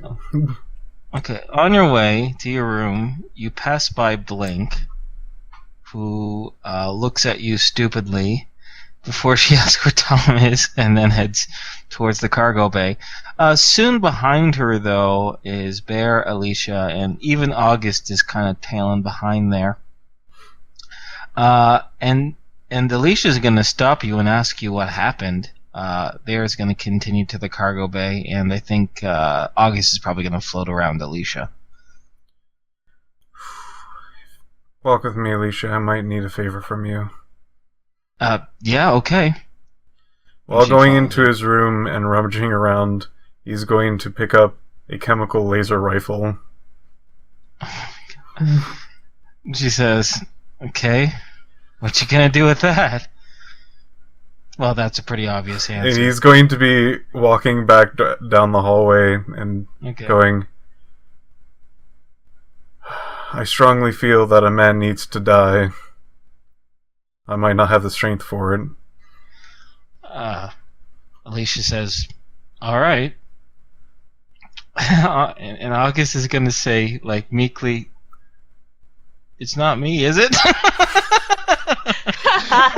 What a dork. No one that you would don't know. At least not personally. Okay. So you make your way back towards the cargo thingy, right? The cargo thingy? Yeah. Technical term. Okay, before I move on to Blink entering the cargo thingy, Criana Face, is there anything you wanted to do? Mila's gonna kind of be like wandering around by Al, just kind of Mhm. like horribly confused at the situation. She's Okay. actually not saying anything. Oh my god. Yeah. Oh my god. Alright. Okay, sure. So before Patrick and whatnot enters, Blank does. She looks around. And she looks between Al and Tom and Al to the guy in the carpet of adhesion. She looks back to Tom and she moves over towards you, and after a quick embrace she says, "Where the hell have you been?" We saw. August said he saw you guys leave with that Tyrath fellow, and we haven't heard a darn thing since. We're on our way back towards orbit, but we had a hell of a debate with Killian whether to stay or to keep on going. Jesus, a note would have been nice. Yeah, I thought that we were gonna be gone for like maybe 30 minutes, but it kind of evolved into days, and I'm really sorry. Yeah. Okay, that's fine. I'm just glad you're back. Oh, Who's I got you that something. guy? What? That's the Baron. I got you something. That's not the Baron, she says. She shakes her head and she says, what? He will unfold the foxskin cloak. Now, I don't want you to get the wrong impression, but confused is not the best way to give, like a best mental state to give a woman a gift. So don't take this personally. Oh, no, I know. Or burn. But she looks at it for a moment, and she holds it for a bit, and she kind of just looks down at it, and she looks up at you. She has no idea what to say, and she looks back at the guy who's on the carpet. She's on the floor. She goes, "Oh, thank you, but seriously, who is that guy?" No, that's the Baron, Baron Dioxin. His deal with us was to switch into a new body, and he kind of decided to want to go back on his deal, so we brought him along. But why? Why would you bring... If that is the Baron, why would you bring him here? I think Al's idea was to put him on Earth so that he had no real control or anything. Oh. I thought it would be funny. I honestly... She says, this is so much. I thought I saw some weird shit when we were stationed on Earth, or when we were more marooned on Earth. But this takes the fucking cake. Mm-hmm. Kind of, she just stands to one side, and oddly enough, she doesn't really say anything. She kind of... She slings the gift, the jacket, over her kind of shoulder there, and she kind of crosses her arms, and she looks to the rest of you for like more feedback as to what to do. But she doesn't really have anything pressing to say at the moment. Tom will just put his arm around her waist and say, "I missed you." Is this really the time? She says. Is this really the time? And soon enough, Patrick and Alicia come through the cargo bay doors. Not the bay doors, but the cargo doors. With August kind of trailing behind them a little bit, but he's keeping a good 10 feet away. Patrick has a chemical laser in his hand. Al's going to see the chemical laser. He's going to look at Patrick's face. What does Patrick's face look like? It looks generally it's flushed at the moment. Okay. But he generally has a fairly stern, serious look on his face. Al, I hope, can put two and two together. He's going to... Yeah, he's going to... he was kind of distracting Mila. Not the best job, obviously, by asking her if she's Nora. Actually, that's a perfect time for me to a little retroactively. And as you're doing that, sure, you see the big old furry presence of Bear kind of slide in between you and oh, that's perfect. And Al lets him do it as he sees Patrick enter with a chemical laser. Seamless roleplay. Beautiful. Al's going to walk over to Patrick and very quietly say, "Are you sure? I mean, if you don't want to."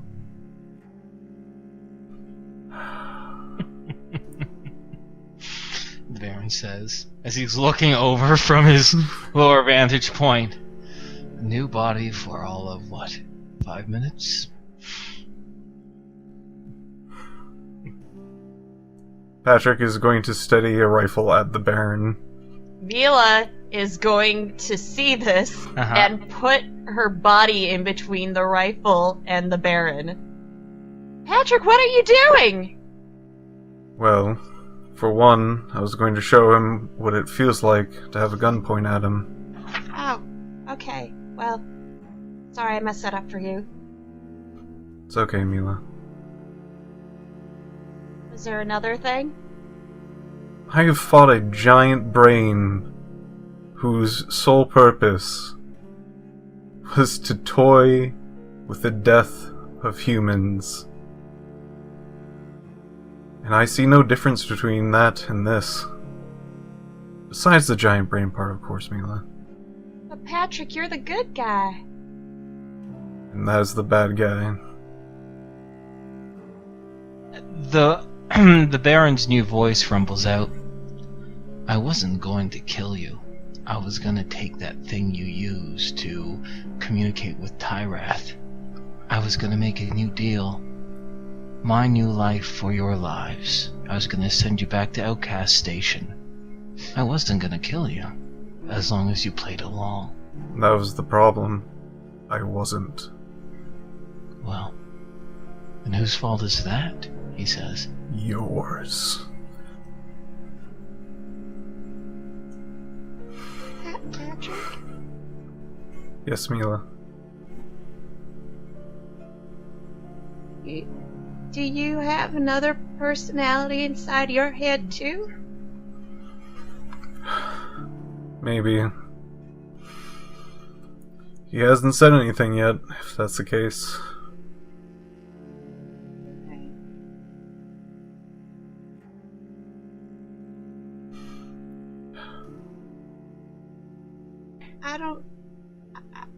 I'm never one.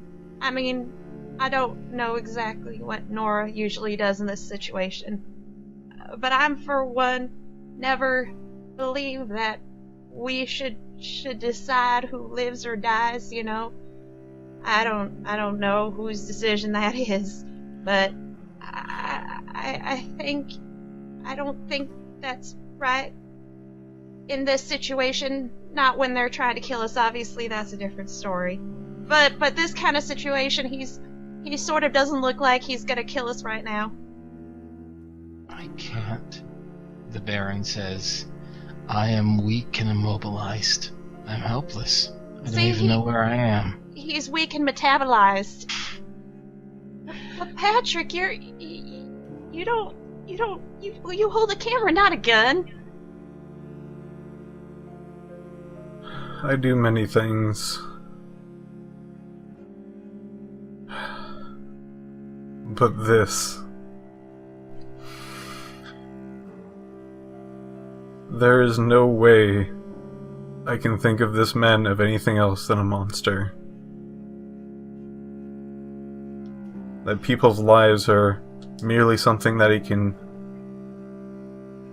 play with, his amusement, his feelings that he so says is obsolete for us, these morals that we have, and yet he will throw people's lives away for his own, for someone just disagreeing with him. The Baron gives a small derisive snort at that.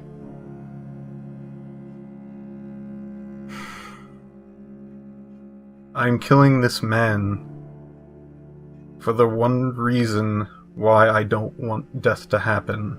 It's because if he continues to live, I know he will take everything he can. The Baron once again looks you right in the eye and he says, I'll barter for my life, but I won't beg for it. If you're gonna kill me, kill me. But prove everything that you stand for is wrong. Al's actually going to laugh a little bit at that. No? If I'm such an awful person, I'll tell you exactly what I would do in this situation. I wouldn't even talked. I would have put that gun to my head and pulled the trigger without a moment's thinking. Just because you're having your little crisis here doesn't make you any different. A defenseless man is a defenseless man. What makes it different is that I'm only for killing someone who threatens my friends and my life, which you do no matter how defenseless you play now. I am no threat now. No threat whatsoever. What can I do to you now? Explain that to me, because I've been trying to think about that for the past 5 minutes. There is nothing. I am at your mercy. But I will not beg. But I will barter. Alicia, over Patrick's right shoulder, says, I know what I would do in this situation. Do you agree with me? Yes, I do, she says.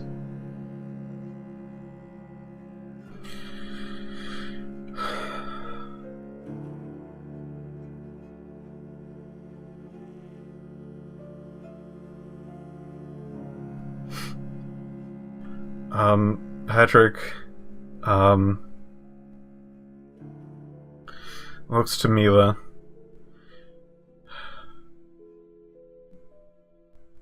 Mila, some things in this plane of existence needs to be purged. If you would be so kind as to not witness this. Patrick, come on, let's go to your lab and do something fun.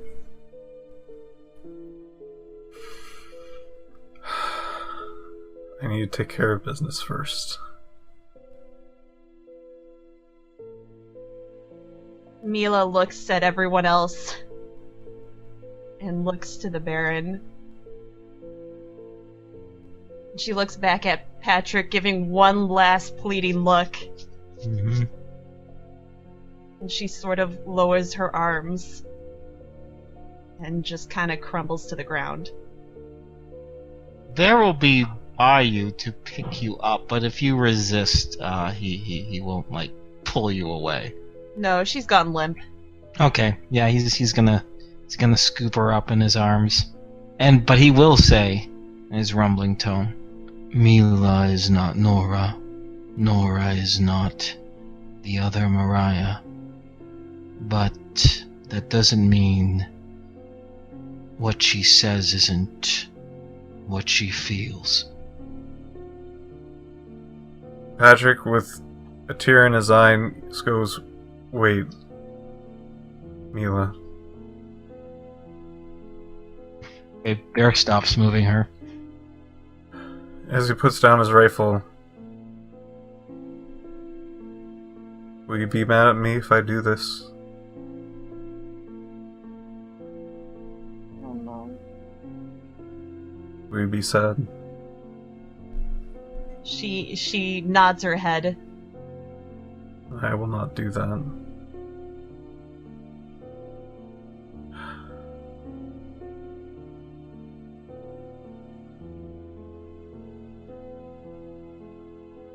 Al would say, perhaps there's another way.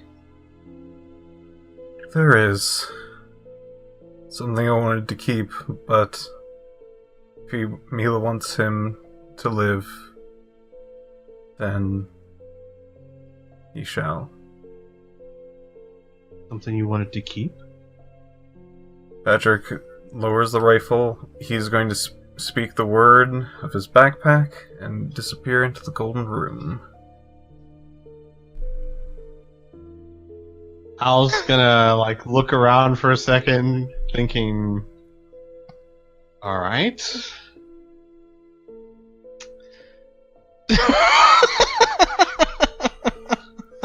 Alicia is gonna blink for a few seconds, and she'll say, I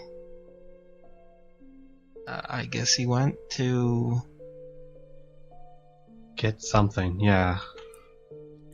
My thought was just to drop him off somewhere where he can't get to us, but maybe Patrick has a better solution. Alicia says, I guess it would be rude for me to just go over and shoot him in the head right now, huh? After all that. Don't upset me. Al looks at Alicia and he says, you know how I feel about people who endanger us. I'm not sure I'd stop you, but yes, I do care about Mila as well. Well, she's lucky I like that crazy bitch. She says as she moves over to one corner. I don't think she's in with any... Actually, no. Ironically, interestingly enough, she isn't in traditional earshot, as Bear is now taking her to her room. But because of her enhanced hearing, she can still hear the muffled conversation in the cargo bay. So she did hear those words from Alicia.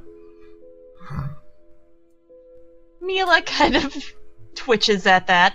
But she doesn't say anything. She said she liked you. Yeah, I mean, it wasn't entirely negative, but she doesn't know if she appreciates. She doesn't know how she feels about the crazy bitch part. Yeah. Well, with all due respect, yeah, that's true. The last person, someone who did that, you dislocated his arm. Yeah, so No, you broke his nose. No, his jaw. Yeah, I was going to say, Al never called her. No, it was Lee. Was it his nose that you broke, or No, his jaw. his jaw. Almost broke his It jaw. was his jaw. Yeah, that's right. She almost broke his jaw. But Mila isn't the violent one. No, she isn't. Okay, fair enough. I guess Al would say, Baron, looks like you have a stay of execution. Hey, Al. How much time is left for Well, it's 10 minutes for the spell at my level. It's been 7 minutes. I'll let you know when it disappears. Alright. Okay. Or when it's about to, yeah. Yeah, I was going to say, if I need to, I'll recast it if you let me know. Yeah, Well, here's the thing. I don't think Al has a watch on him, does he? He has his personal computer, I suppose. That would work, I guess. Will he take it out in the middle of this? Tell you what. It's very simple. Let's not overthink this. Mm-hmm. Al will have a good estimate as to what 10 minutes is, and if he's afraid of cutting it over long, say it's 9 minutes or whatever he estimates, he dispels it, casts it again real quick. Yeah, I'm fine with that. I would say that Al would be extremely aware of letting him go free. Okay, yeah, and that's fine. I'll just leave it at that. I'll just let you know how much PPE you burn, though, at each replenishing here. Because that will probably be very important. Okay. I was just gonna offer to, watch over him with an arm on fire pointed out towards him. Just in case, the carpet does disappear, then I could immediately act. You know what I mean? Al nods and he says, if you think it's better that way, however, do you have a way of... I suppose you have a way of subduing him without hurting him, as skilled as you are. Or, I'm sorry, without killing him, Al says. I would. I still feel that this entire deal is fucked up on both sides. So I'm not gonna try and kill him. No, fuck. I'm gonna try and not hurt him either. But I want him to stay. So I'm gonna just try and make sure he stays. And this is all within earshot of the Baron. Right. Oh yeah, he's being quiet. He's being quiet right now. He's having his own inner monologue right now.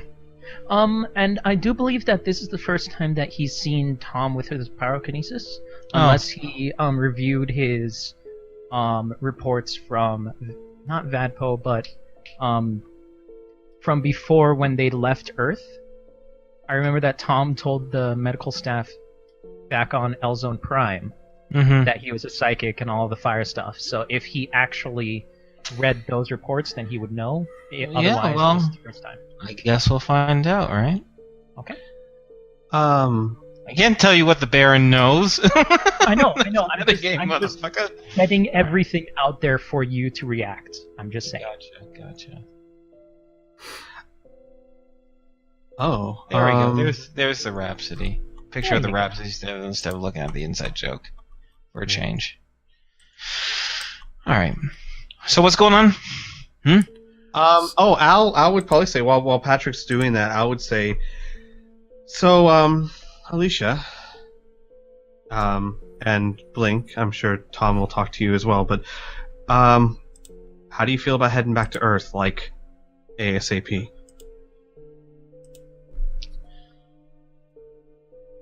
Alicia and Blink kind of look at each other. Blink blinks a few times, and she says, I would ask how that's possible, but considering you just showed up here out of nothing, I'm assuming it has to do with that lizard creature.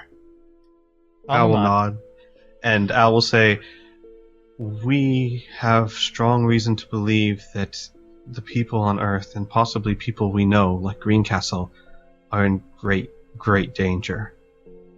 Alicia furrows her brows at that. She says, okay, I'm fine. You know my policy. I go where you go. But, what are you going to do with him? You going to take him with us? Well, Patrick has an idea, but barring that, my thought was, we're taking the whole ship with us. We drop him off somewhere far, far away from where we are. Guess that could work. Yeah, Alicia gives him a smirk. He's probably so used to living such a cushy life. I give him maybe 10 minutes back on Earth. At that, the Baron does react. Now, I'm going to pause the conversation here for a moment, because I haven't asked Patrick what he's doing in the Golden Place. Yeah, I wondered, everyone's just like, I'm going to do all of the things. Sorry, Pat. Thank you for your patience, Piph. So what you doing? We're in the Golden Place now. Patrick is going to go towards the clump of fungus and pick out one that looks like a tuft. Like a gray tuft. Great. Oh, isn't that the death one? Yeah. Sweet. Oh boy. All right, you take it. And he's going to Anything leave. else to leave? I'm gonna leave. As I frantically look through my notes. Wait, don't tell me. I know where it is. The Forgotten Temple. Oh, the Hidden Temple, there it is. I have all... This is why you keep all your notes, people who are listening with the GM. This is why you keep all your effing notes. Yeah, something I have gotten better at over the months and years, but... Oh wait, yes. no, that wasn't the Forgotten Temple. That was the, where they recite it? The old... Yeah, no. That was not the the- Max Perry's. Yeah, Max Perry. Best Temple. lawyers ever. Max Perry. Do you have the effect hanging around there, Piph? Oh boy. No, if you don't, that's fine. I'm just going through my notes here real quick. I will say what I recall. Which has no bearings on actually. You know what? the It'll be a effect. lot faster if I just look it up on the book. Sorry, dude. Right. Go ahead with... Well, no, because we'll just be repeating ourselves. Just give me 2 seconds and I'll find it myself. It's in... Well, if you want to do that, we can, Oh, well, actually, no, you gotta be hunting. We can't have a conversation in an NPC. Well, we can talk out of character. Right. We can talk out of character. No. I am fine with doing it that way. I'm also fine with, like, dropping him off in South America or something. And then flying on back to Greencastle. Dude, I'd be completely fine with us dropping him sort of near where we encountered those Splagorth. No. I have 2 pairs of handcuffs. No. For 2 reasons. 1, that's close enough that if he somehow manages to survive, he can find us and hurt us. And 2, that's wrong.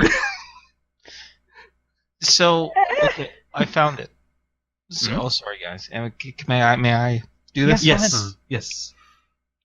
So the person eating this mushroom will seem to fall down dead. However, this is some sort of paralysis and suspended animation. The victim will seem dead, and only the most advanced medical scanners, or psionics, will reveal that the person is still alive.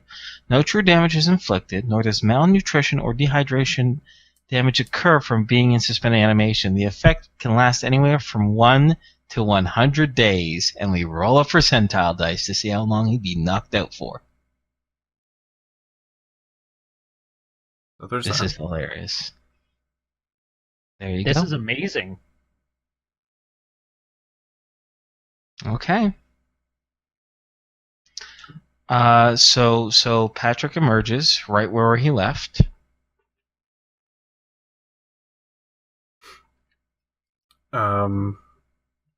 Patrick with the fungus in his hand. Mm-hmm. If you want to live, and this is your option, this is your barter. If you want to live, you will eat this. Well, it's either eat that or get a laser blast to the cranium, and then the Baron will open up his mouth. He can't move. He can't, take it and eat it. You have to feed him like a baby chick. And I will feed him. Okay.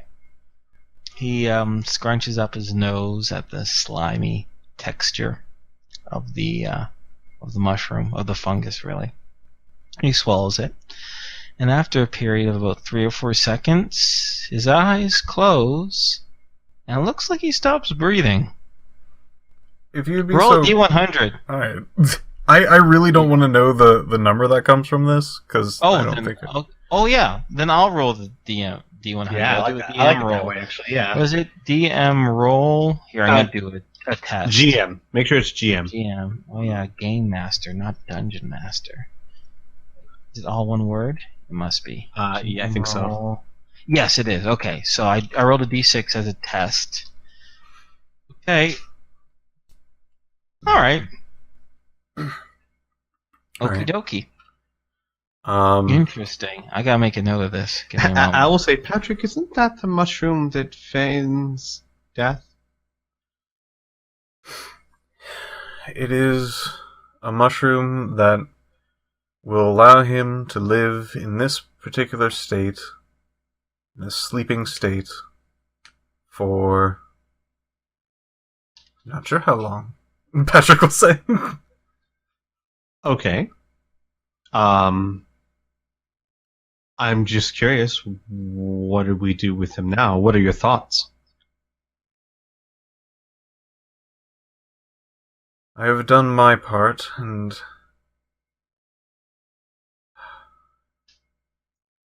Patrick will hand over the laser rifle to Alicia and say, Okay.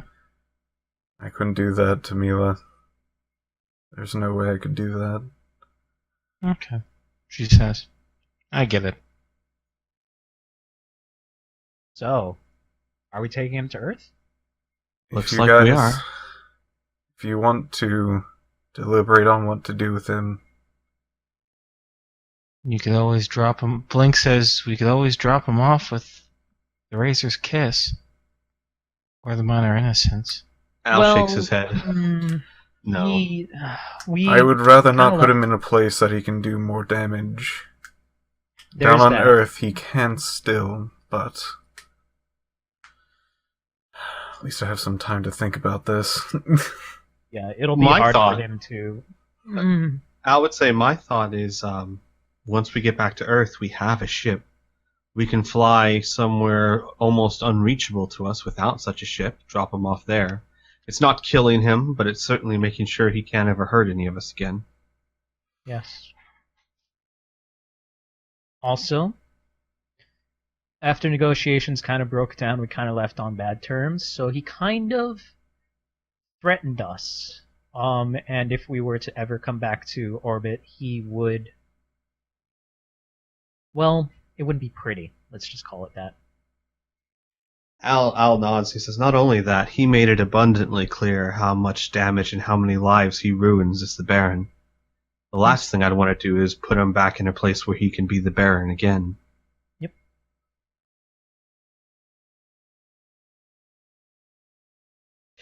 Yay! In any case, Al would say, Tom, Blink, Huh? maybe you guys want a moment alone? Okay. To You have a moment discuss alone. our next trip.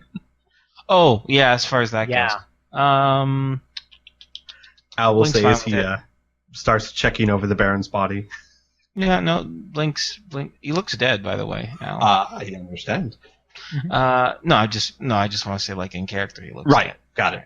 dead. I don't mean, yeah, it wasn't a reminder for you, Squee. It was just to help color the scene. Oh, and Anyhow. I understood. Yeah. Okay. But the long and the short of it is that Blink will go. Now, here's an interesting thing. Mhm. August says, you hear him, he's been pretty much in the corner, right? Just watching everything. But during this discussion of going back to Earth and whatnot, August kind of pipes up and he says, "Do I have to come too?" Well, if you don't want to. Al would shake his head. He'd say, I mean, I'd miss you, but no. I mean, you're free to do what you want to do. August says, "To be honest with you, I mean, I was pretty unsure about this whole space thing, but and it's far from ideal. But suffice to say, there is a lot I can learn up here, and it feels like, I guess you could say, a fresh start for me. If there was a time, any time for us to part ways, I think this would be the best bet. I can hop aboard one of the, network ships, maybe talk with either Valcone or maybe Killian himself. Maybe they'll have something for me to do on the flight back, and I'll make my own way." He says in a very unsure voice. Al would nod. He'd go over to August and he'd say, "You do understand, of course, that when the ship disappears, there'll be questions asked. Will you be okay?" August kind of says, "I guess. What kind of questions?" Well, when I said we're heading back to Earth, I meant instantaneously. Mm-hmm. We're going to basically pop out of existence here and appear over there. Mm-hmm. The other two ships are going to be quite surprised. "Oh, yeah. He says, There might be a way we can quickly make an excuse for you to go to one of the ships without suspicion. Then the ship disappears and you feign ignorance or naivety." He scrunches up his nose a little bit and he says, "No, they'll know I know you really well, so they're still going to ask me what's been going on." Al nods. We could I mean- just talk to Killian. Yeah, we already did kind of explain to him that you guys went missing all of a sudden. Yeah. Well, we could explain, hey, we had to go missing because we had the bugs and we did the thing with the Barons, so, our deal's done. But still, But the once thing we is- disappear and don't come back, you're going to be the only one left. Yeah, you're going to be the only one left, along with the fact that when you actually do get back to Earth's orbit, they're going to notice that the Baron's gone, and Mm-hmm. the network might not be very happy.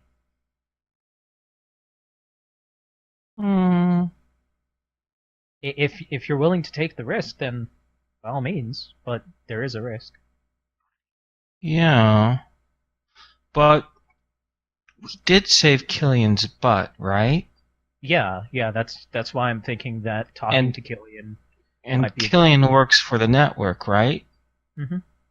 And if there's no more Baron, who does he have to report to? Very true.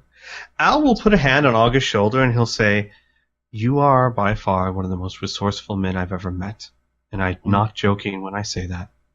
If this is your choice, August, I'm sure you'll find a way to do it." He's like, "No, I'm not so sure. I'll have to think about this." Well, think quickly. You're more than welcome to come with us, and we'll do what we can if you choose not to, but we must leave quickly. I'm not so sure about quickly. We can sleep on it. Well, Al says, communications... We may be 4 months away from anyone getting to us, but we're not 4 months away from radio transmissions. Probably best if we're not here, just in case someone breaks the news.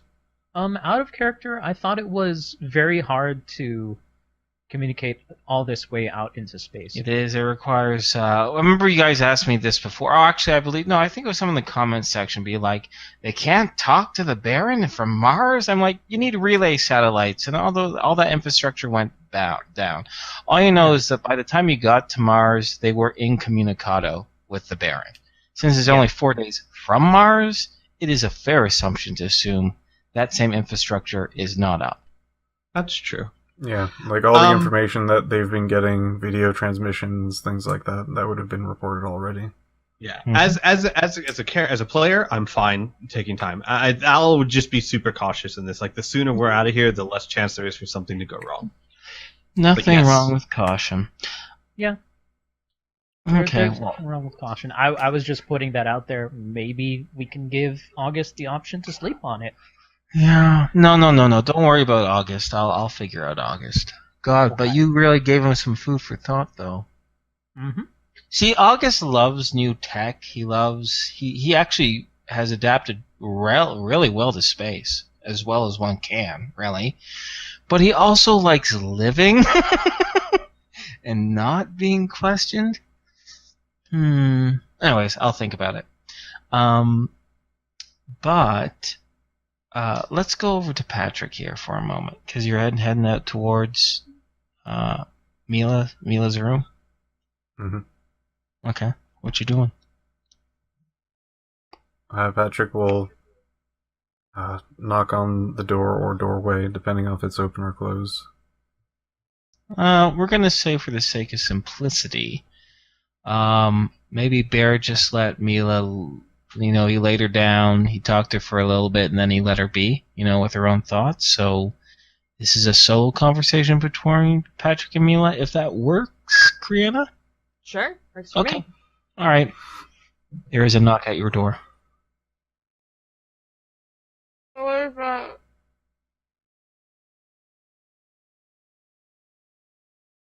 Hello? Patrick is standing silently in front of the doorway.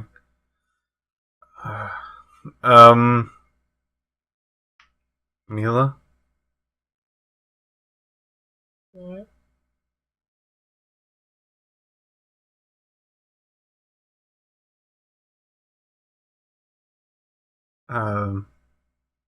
May I come in? Yeah. Patrick will open the door and come inside. You'll see Mila has her face in her pillow. That's why her voice is muffled. It all comes in.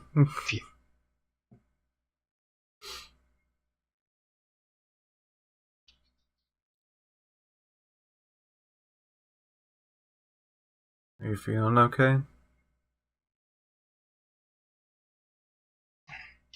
She kind of tilts her head out and looks at Patrick. I guess.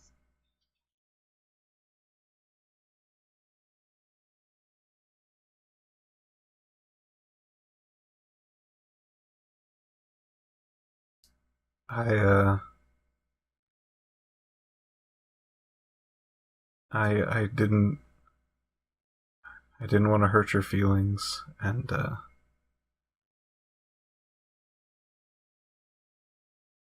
the Baron is alive, sleeping. He's going to be asleep for a bit. Mila nods her head slowly at this.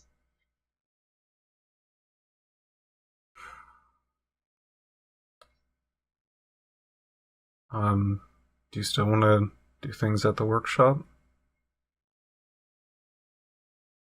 She pauses for a moment and then slowly shakes her head again, nodding. Patrick smiles a bit.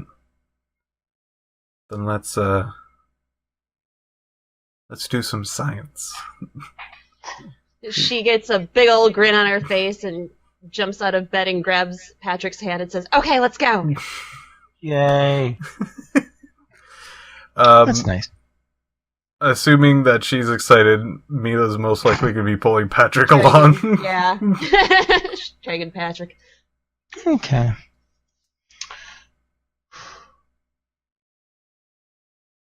Or not.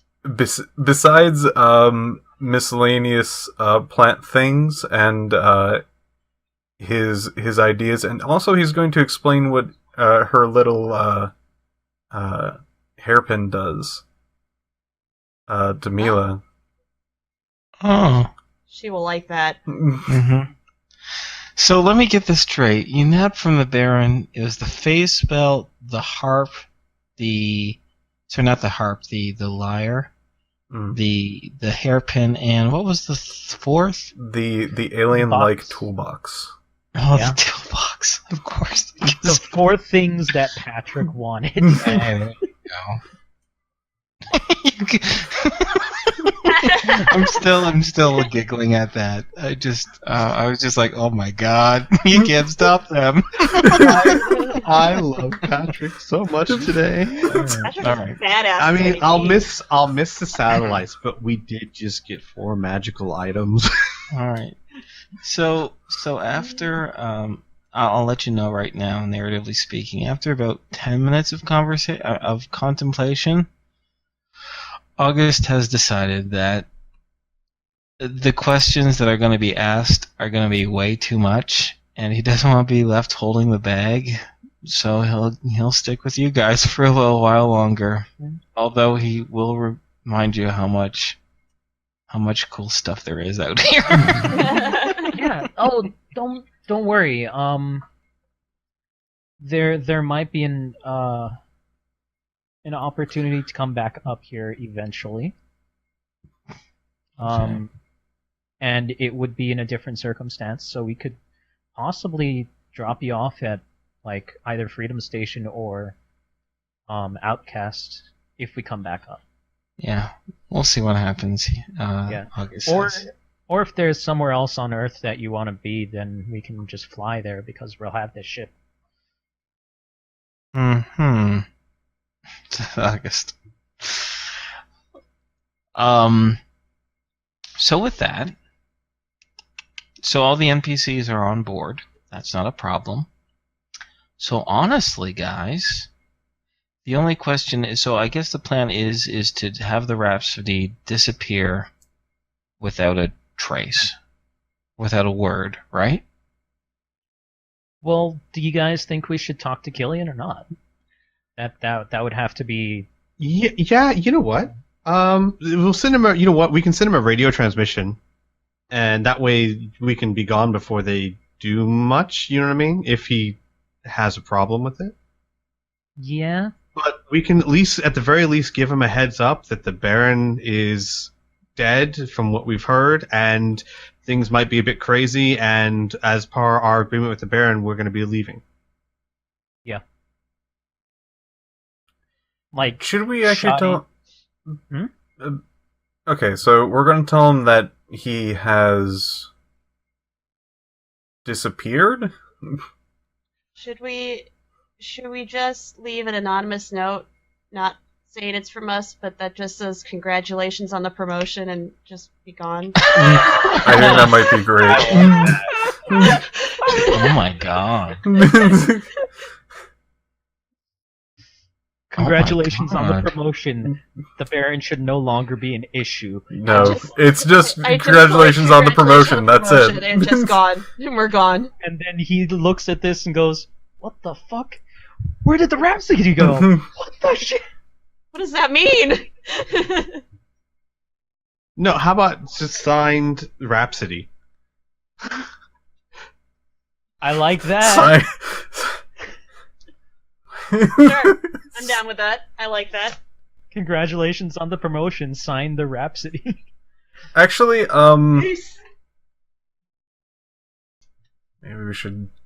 maybe we should say our goodbyes at least to that nice man who freaking was through us for the thick and thin. I like that guy. The detective Yeah. guy? Yeah. Malcolm. Yeah. Oh, Oh my god, we I could even really- offer for him to come with us if he would. I doubt he would, but we No, can I don't offer. think you would. He No, loved I it. don't I'm really tempted to go on a video call with the three of them. Yeah, like Yeah.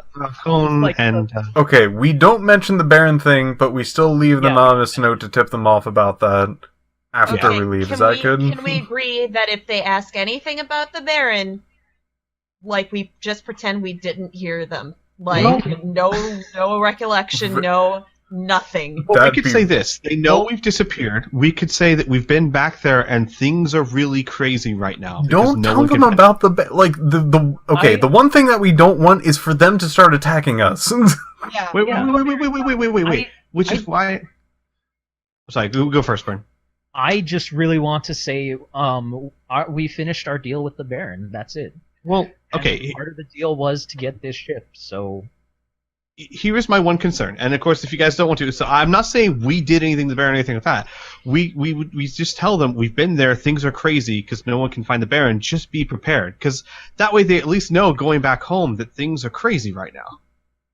How else do we warn him that things are crazy if we don't even give a reason like no one can find the Baron? So That's we why things are disappeared for 3 days. We come back. We tell him, "Yeah, the Baron's gone. That's weird."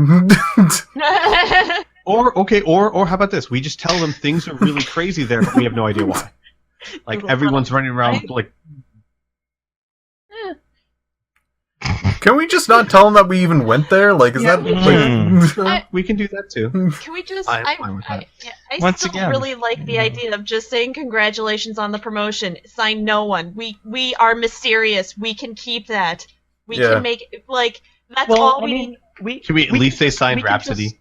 we can just have like the phone call and just talk about stuff. But if we're not going to tell them, hey, we're going to go, what's the point of the fucking call?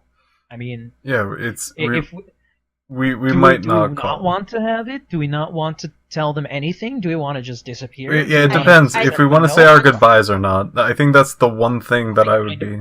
Wait. I kind of want to talk to Valcone because Valcone's a cool guy and Killian has kind of grown on me. I'm okay with that. You know, have you ever had in that situation where someone doesn't want to leave, so they don't actually say goodbye, but their last conversation with you is just they know it's their last conversation with you? Yeah. You guys we could can always play do it that. off like You could just chat with them one last time. You know what I mean? Yeah. Without even saying goodbye, just kind of imply it or something like that. Can we still do the? Even Yes, if we don't say goodbye absolutely. Oh yeah, outright? right Oh, before okay. we go, That I we really got a want that. message to them. Can Patrick send it with the pigeon? Oh my god! Well, the It pigeon might ice not be face. that fast. I'm not quite sure if it can actually move that fast. No. Or Yeah. can we, like just send it and then we go? Yeah, because right now the ships are going Mach 4. Of course, you'd have yeah, no, their ships are going Mach 4. The pigeon can go fast, but not Mach 4. I don't know. Yeah, we could just August send can like send a... an encrypted message. Yeah, Mhm. encrypted message, so it will Sure take can. some time to decode. Mm-hmm. Sure, that works. just send him congratulations on the promotion. The Baron's dead. Ha ha! Not that much information. Fine. We're mysterious, not outright. We, Killers. Al, Mila, Patrick, Tom, all murdered the Baron. Congratulations. Yes, August was there too. He let this happen. Okay, so do you guys want to role play the conversation with Killian and Valcone, or just talk about it? Well, I'm up for the role play. It's up to you guys. I'm either way. I'm cool with narrative. Yeah. I'm cool with. Although now that we mention if we're talking to Valcone, I think Nora would like to, because they had a good banter. Yeah, they did. Yeah, I think she'd be okay with wanting to just chat. Okie dokie.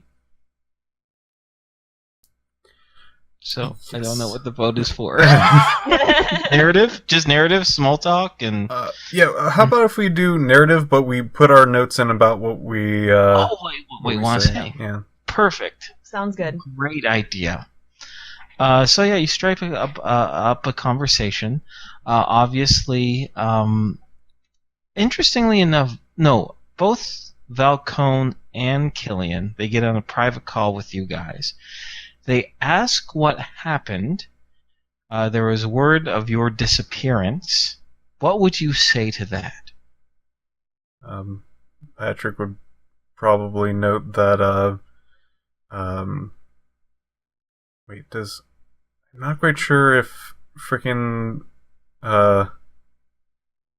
the other shoot, I can't remember his name. The leader, Falcone? Killian. Killian. Thank you.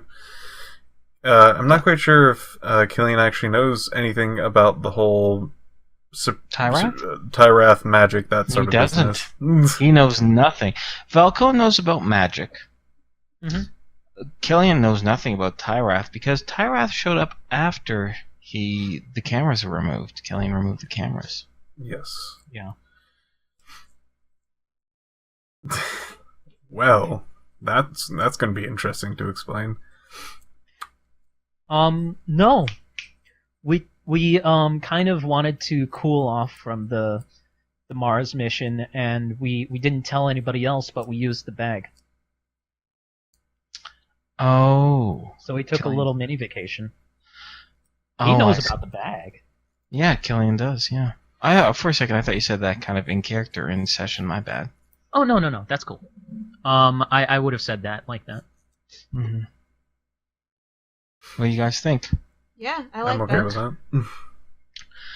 Killian says, oh, well, next time you go on a little vacation from all that, not to say that I blame you, but you might want to tell your fellow crew members they were pretty worried about you, and we lost a couple days of travel deciding on whether to stay on Mars, if you'd come back at the same spot or not. But you're back, so that's the important thing.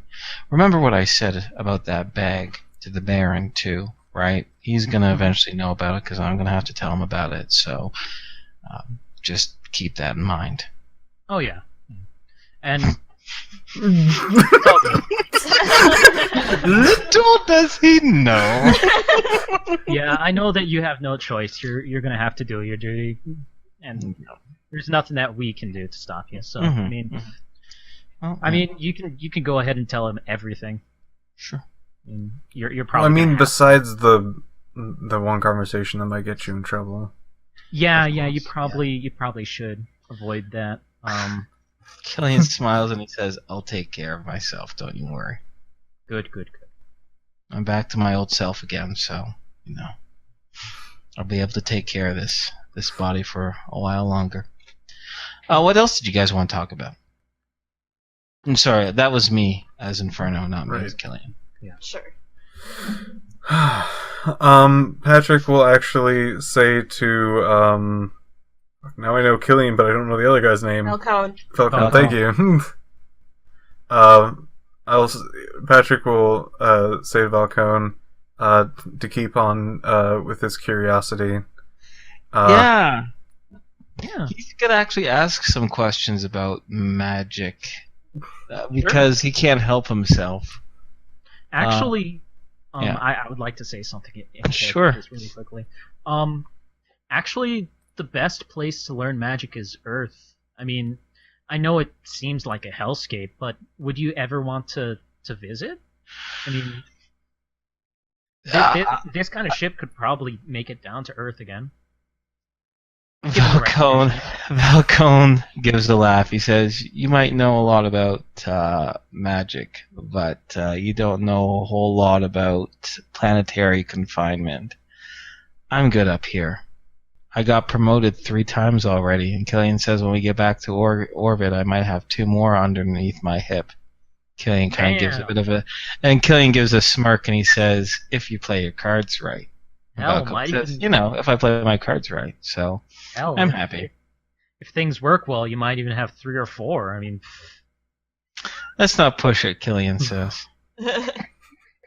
There's only so high ranks that we have here on the network. We don't really have a whole lot of ranks to give out anyway. It's more status and salary. I just want to mention Alice to the side off the screen trying his hardest not to make a noise. Nora is on screen and she kind of has like... Oh. She has her arms crossed. She's just listening, kind of nodding along.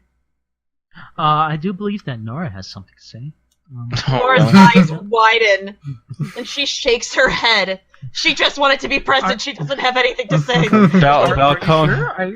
You have those arms crossed as if you want to say something. Her face goes bright red.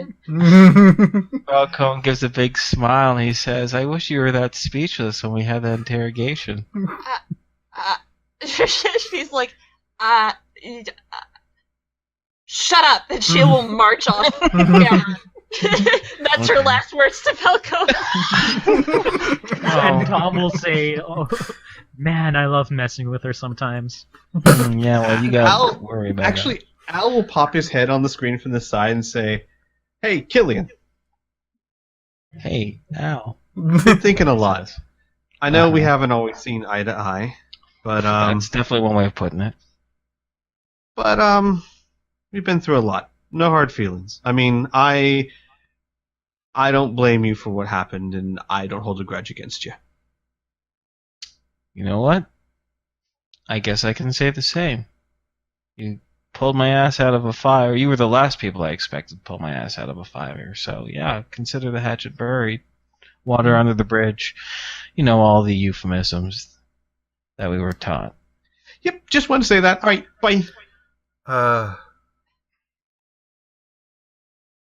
Do you still have a video of the extraction? Exorcism. Exorcism. Killian says, I do, but I was planning on destroying it pretty soon. I guess the only reason why I haven't gotten rid of it yet was, I don't know, curiosity. Falcone and I have been going over the footage from time to time, you know, trying to break it down. Since it was something that impacted me quite a bit, I was going to ask for a copy, but if it is private, I would not like to. I'd rather not make anybody feel unpleasant. No, it's fine. It's fine. Don't worry about it. Okay. Cool. Anything else anyone wants to say? Oh, Patrick will probably talk a bit about magic, and he's Sure. Yeah. He's going to be like 3 sentences in, and then say, "Are you okay with this, Falcone?" Okay with what? Talking about this? Yeah, I kind of want. I do want to know. I mean, the more I know, the better I feel about all this stuff. I mean, it's still a mind job. I'm not gonna lie. It hasn't even been a week yet. I don't even know if it's all completely sunk in. But I'm glad I bet on the right horse. So yeah, I mean, I'll listen to whatever you tell me. And are you okay with this? He's talking to the Killian. Yeah, Killian. Killian says, "You can't unring that bell, so yeah, that's fine." Okay. And he'll probably have the explanation of, it's there is life energy people can tap into. Everyone, any and every living being, including people to trees to anything that is living will have this energy, and tapping into it and the reuse and learning and so on and so forth will gradually increase the amount that the body can use, and so on and so forth. Okay, cool.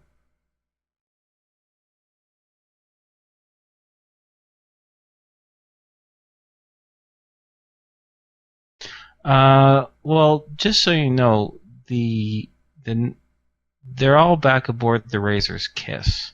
Yeah. Of the surveillance crew, yeah. I was thinking of some way of possibly trying to get them from the Razor's Kiss to us. Somehow. Like, hey, you owe us. Could we, like, maybe have those back or something like that? For what's on the Razor's Kiss? Those little micro video recorders. Remember they Oh, pulled them out yeah, of all of our yeah. stuff. You know, it would be useful for like security purposes, for like dotting around the cargo area or the halls or stuff. Here's an out of character or a game master question then. Yeah. Considering what an effort and a personal favor Killian did, and by the way, he still thinks he's going to get major shit for this, by the way, of taking the cameras out. Now you're going to want to ask for them back. That's going to raise a lot of red flags. Yeah, never mind. That's a bad idea. Damn. Know what I mean? I want that AI. Look, we can always contact the black market again on Earth and have Mila punch another one in the jaw. It's fine. God, that's right, and get another drive-by shooting. We Oh, can, God. this is fine. Memories. It'll be fine. Memories. All right. Shall we wrap up the conversation with Killian and Valcom? Sure. I think so. I think everything that needed to be said, most importantly, the shut up. So here's the thing. This is what I would like to do. I would like to end the session, but not before we get to Earth. I want to describe you guys getting to Earth, if that works for you, if you know where you guys want to take the Razor. So you are in agreement. I guess you kind of have to take the Razor's Kiss now, don't you? Well, You have to take the Rhapsody. Razor's, Yeah. sorry, the Rhapsody. You Yeah, can't we take the Razor's Kiss. Oh my God, too OP. But the Rhapsody. You are taking the Rhapsody to Earth. Yes. Yeah. Palapac. Oh my God. Tyrath is going to be taking the whole sucker. One fell swoop. So everything that's on the Rhapsody is yours. But do you guys have an idea where you want to go? Because if you guys can figure that out right now, then I say let's do it so we can start the session right then and there. You know? Mm-hmm. I'm thinking L Zone Prime. Wait, no, we need to drop off what's his face first. Who? The Baron. Oh, The right. idea was to He's drop gonna him be off out somewhere so far away you can't hurt us anymore. Wait, well, He's going to be out for the next X days, though. Tyra. So we have time. Mm-hmm. Was that Criana? Wait. Oh, I don't know. Where are we dropped? Are we taking him back to Earth? I thought that was the plan. Yeah. But Tyrath only offered us one last. Yes. he's coming with Right, us. no, no, the idea But that'll was be to the entire back- Rhapsody, but- and the Baron will be on the Rhapsody. So Right. It's basically we will drop them off somewhere and then we'll use the ship to fly somewhere. Oh, gotcha. Like, drop him off in, like, the New West or South America or something, and then just fly to where we need to go. New Mexico. All right. Mexico. I don't Vampire know, territory. Like, if I remember correctly, I need to actually think of the area that we need to go to. I Mhm. really only know the places we've been. Okay. Yeah. Okay, that's fine. No, we can always go somewhere we know and then just fly 500 miles a direction, drop them off, and fly 500 miles back. Because Yeah, it just that's- occurred to me, too, let's say we drop them off in South America. Do we then know how to get where we need to go?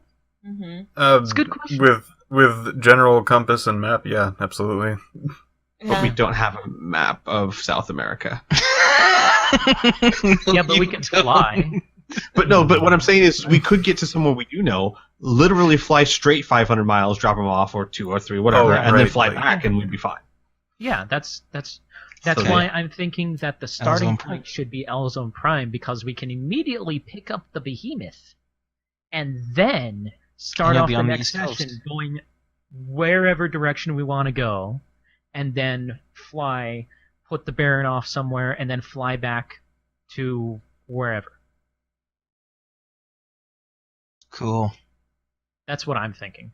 But do you want to go to Parents Post? Like, just immediately, Parents Post, we're there.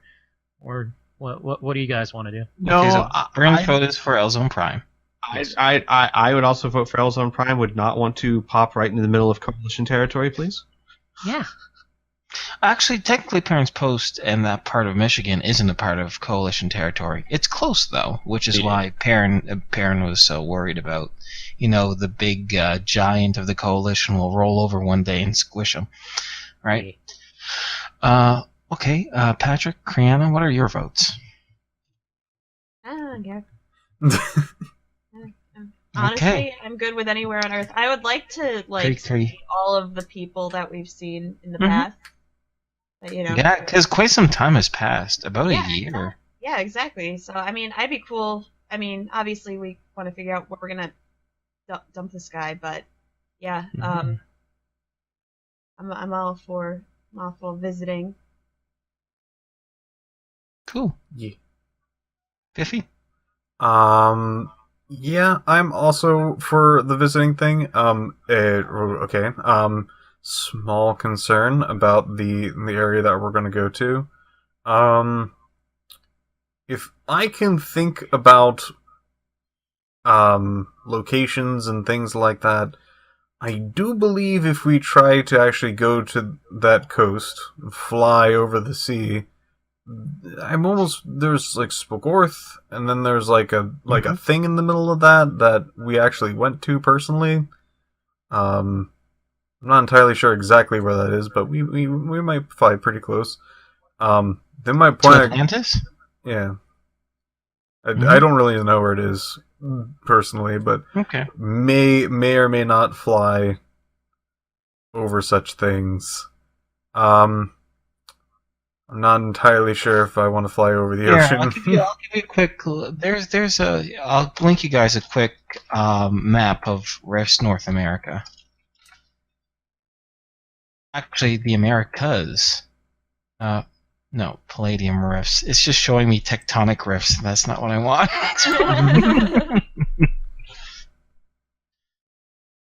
Well, my thought was not to fly over the ocean, but probably to go westward and drop him off somewhere way over there. And the idea, hopefully, would be that we drop him off, not knowing what direction that we flew from, and then just fly back so that he doesn't even know where we went to. You know what I mean? So that while it's not impossible he could hunt us down one day, it'd be really hard. Yeah. He's got a young, healthy body now, so. Right. It is. And it's going to take a while to, Here it get is. back up to Baron status. Yeah. So here's the Western Hemisphere for you guys. I'll link it in the chat too. I'll put in the Rifts RP thing right here. In there for people in chat too to take a look at it. But yeah, he's going to have to start from the bottom. So there's the thing. So Oh, big. There is so much stuff in this fucking Demon world. Sea. Oh, there's Atlantis. Yeah. By the way, don't metagame too much. You don't Yeah, know I'm about not. the Demon Sea. I just like the name. Yeah. Yeah. But yeah, my thought was to just fly like west-ish until, obviously Al wouldn't know Utah, but maybe that area, drop him off, and then just fly back. Because, like I said, the chances of him finding us across all that terrain is very slim. Yeah, you'd be pretty safe. Whereabouts are we? Or is Elzone Prime? Ozone Prime is... help me out. Where's Maryland? I'm not American. Maryland's The state of up Maryland. It's up here. close It's to like- Maine-ish. It's like northern... Actually, sorry, it's about northern Pennsylvania. Yeah. It It's says pretty northern right to there. central Pennsylvania, yeah. That's I remember saying something about it was close to where Piph is. Mm-hmm. It is, yeah. I know the landscape fairly well. Up there. It's got plants in it. Oh. Yeah. Actually, can I see that little mini Florida there? I don't know what you call Yeah. it.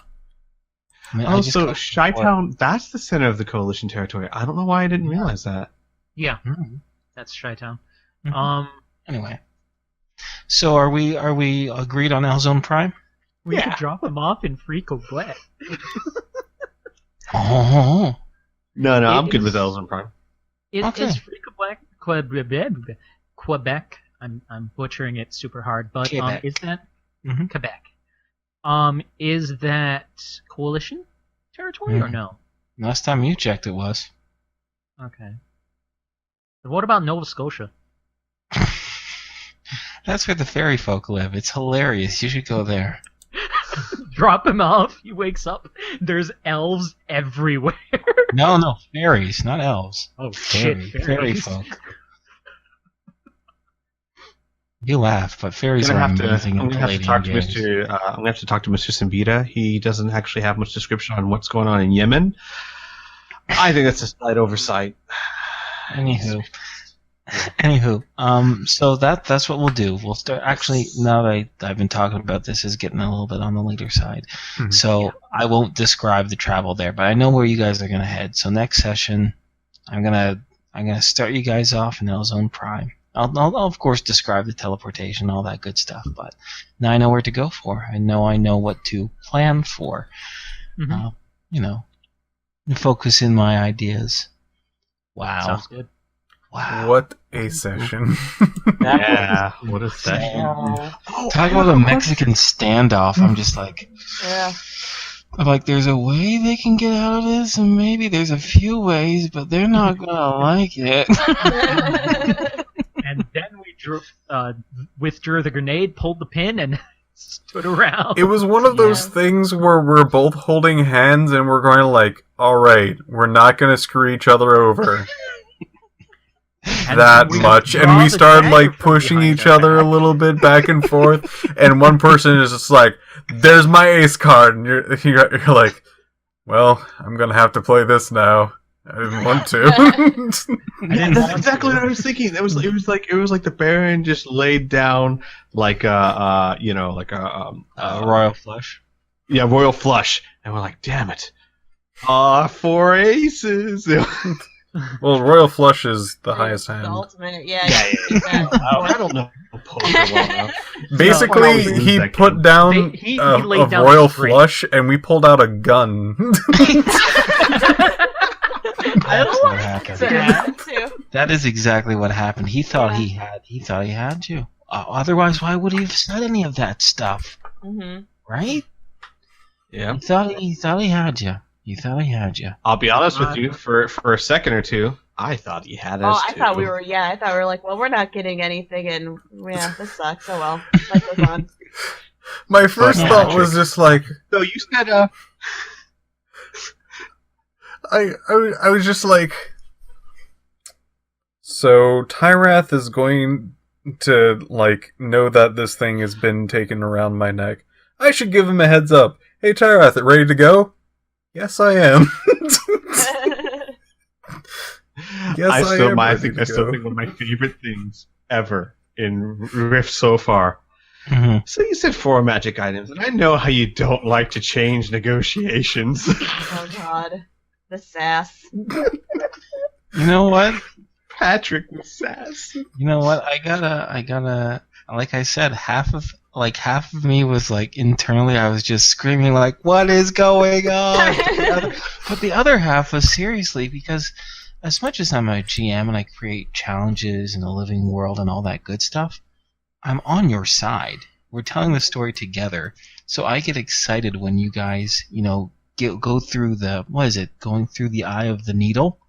Which is what you got. You guys threaded that needle because I decided 2 weeks, the past 2 weeks, not while I was in Florida, of course, right? But when I was thinking about the campaign, I was thinking about the Baron and what he would do, how he feels, what he would try to play on you guys, right? And I'm like, is this too mean? I'm like, no. And the little voice, the little evil voice in my head said, no. Do it. Do it. Handle it. They can handle it. They won't be angry at you. I'm like, okay. Anger leads to hate. It's Hate true. leads to the dark side. So I have to say, there have been a few times in this where I have taken the kit gloves off, and this was definitely one of them. And you guys, once again, did an amazing job. That's why I love this game. It's really funny. The past 4 sessions, we could have entered combat 700 times. No, but at least 4 times, right? But you guys have made decisions that have avoided that, which is probably to your benefit. Ever since the blue bottle bristle fly, where you're like, we should run, right? And this, right, when guns are pulled on you. Yeah, I'm impressed, guys, and I'm really excited. Now I have to think, oh my god, so not only is there a huge power vacuum with the Baron gone, but the Baron Dioxin is now going to be on Earth. You're going to drop him off somewhere. I'm going to file him off something, right? You know what I mean? But I guarantee you, if you think up enough of this game, I think 6 months from now I'll be thinking, I wonder what the Baron's doing. If he's alive. Probably regretting the time he tried to fuck over a group of people. Oh my god. And as a player, okay, as a character, Al was kind of with Patrick there, only because, despite how he feels about innocence, he's all for killing someone in cold blood if it means protecting his friends. But as a player, I always kind of like the idea, no matter how small it is, that maybe it's going to come back and give us problems later, Yep. Mm-hmm. That's what Patrick in character is thinking, like, this guy's not gonna stop. That asshole. No, that's exactly what he said. How can I hurt you? Like, Al was thinking, this guy's never, as long as he's alive, he is never going to stop trying to get back at us. So the whole, I'm defenseless. No.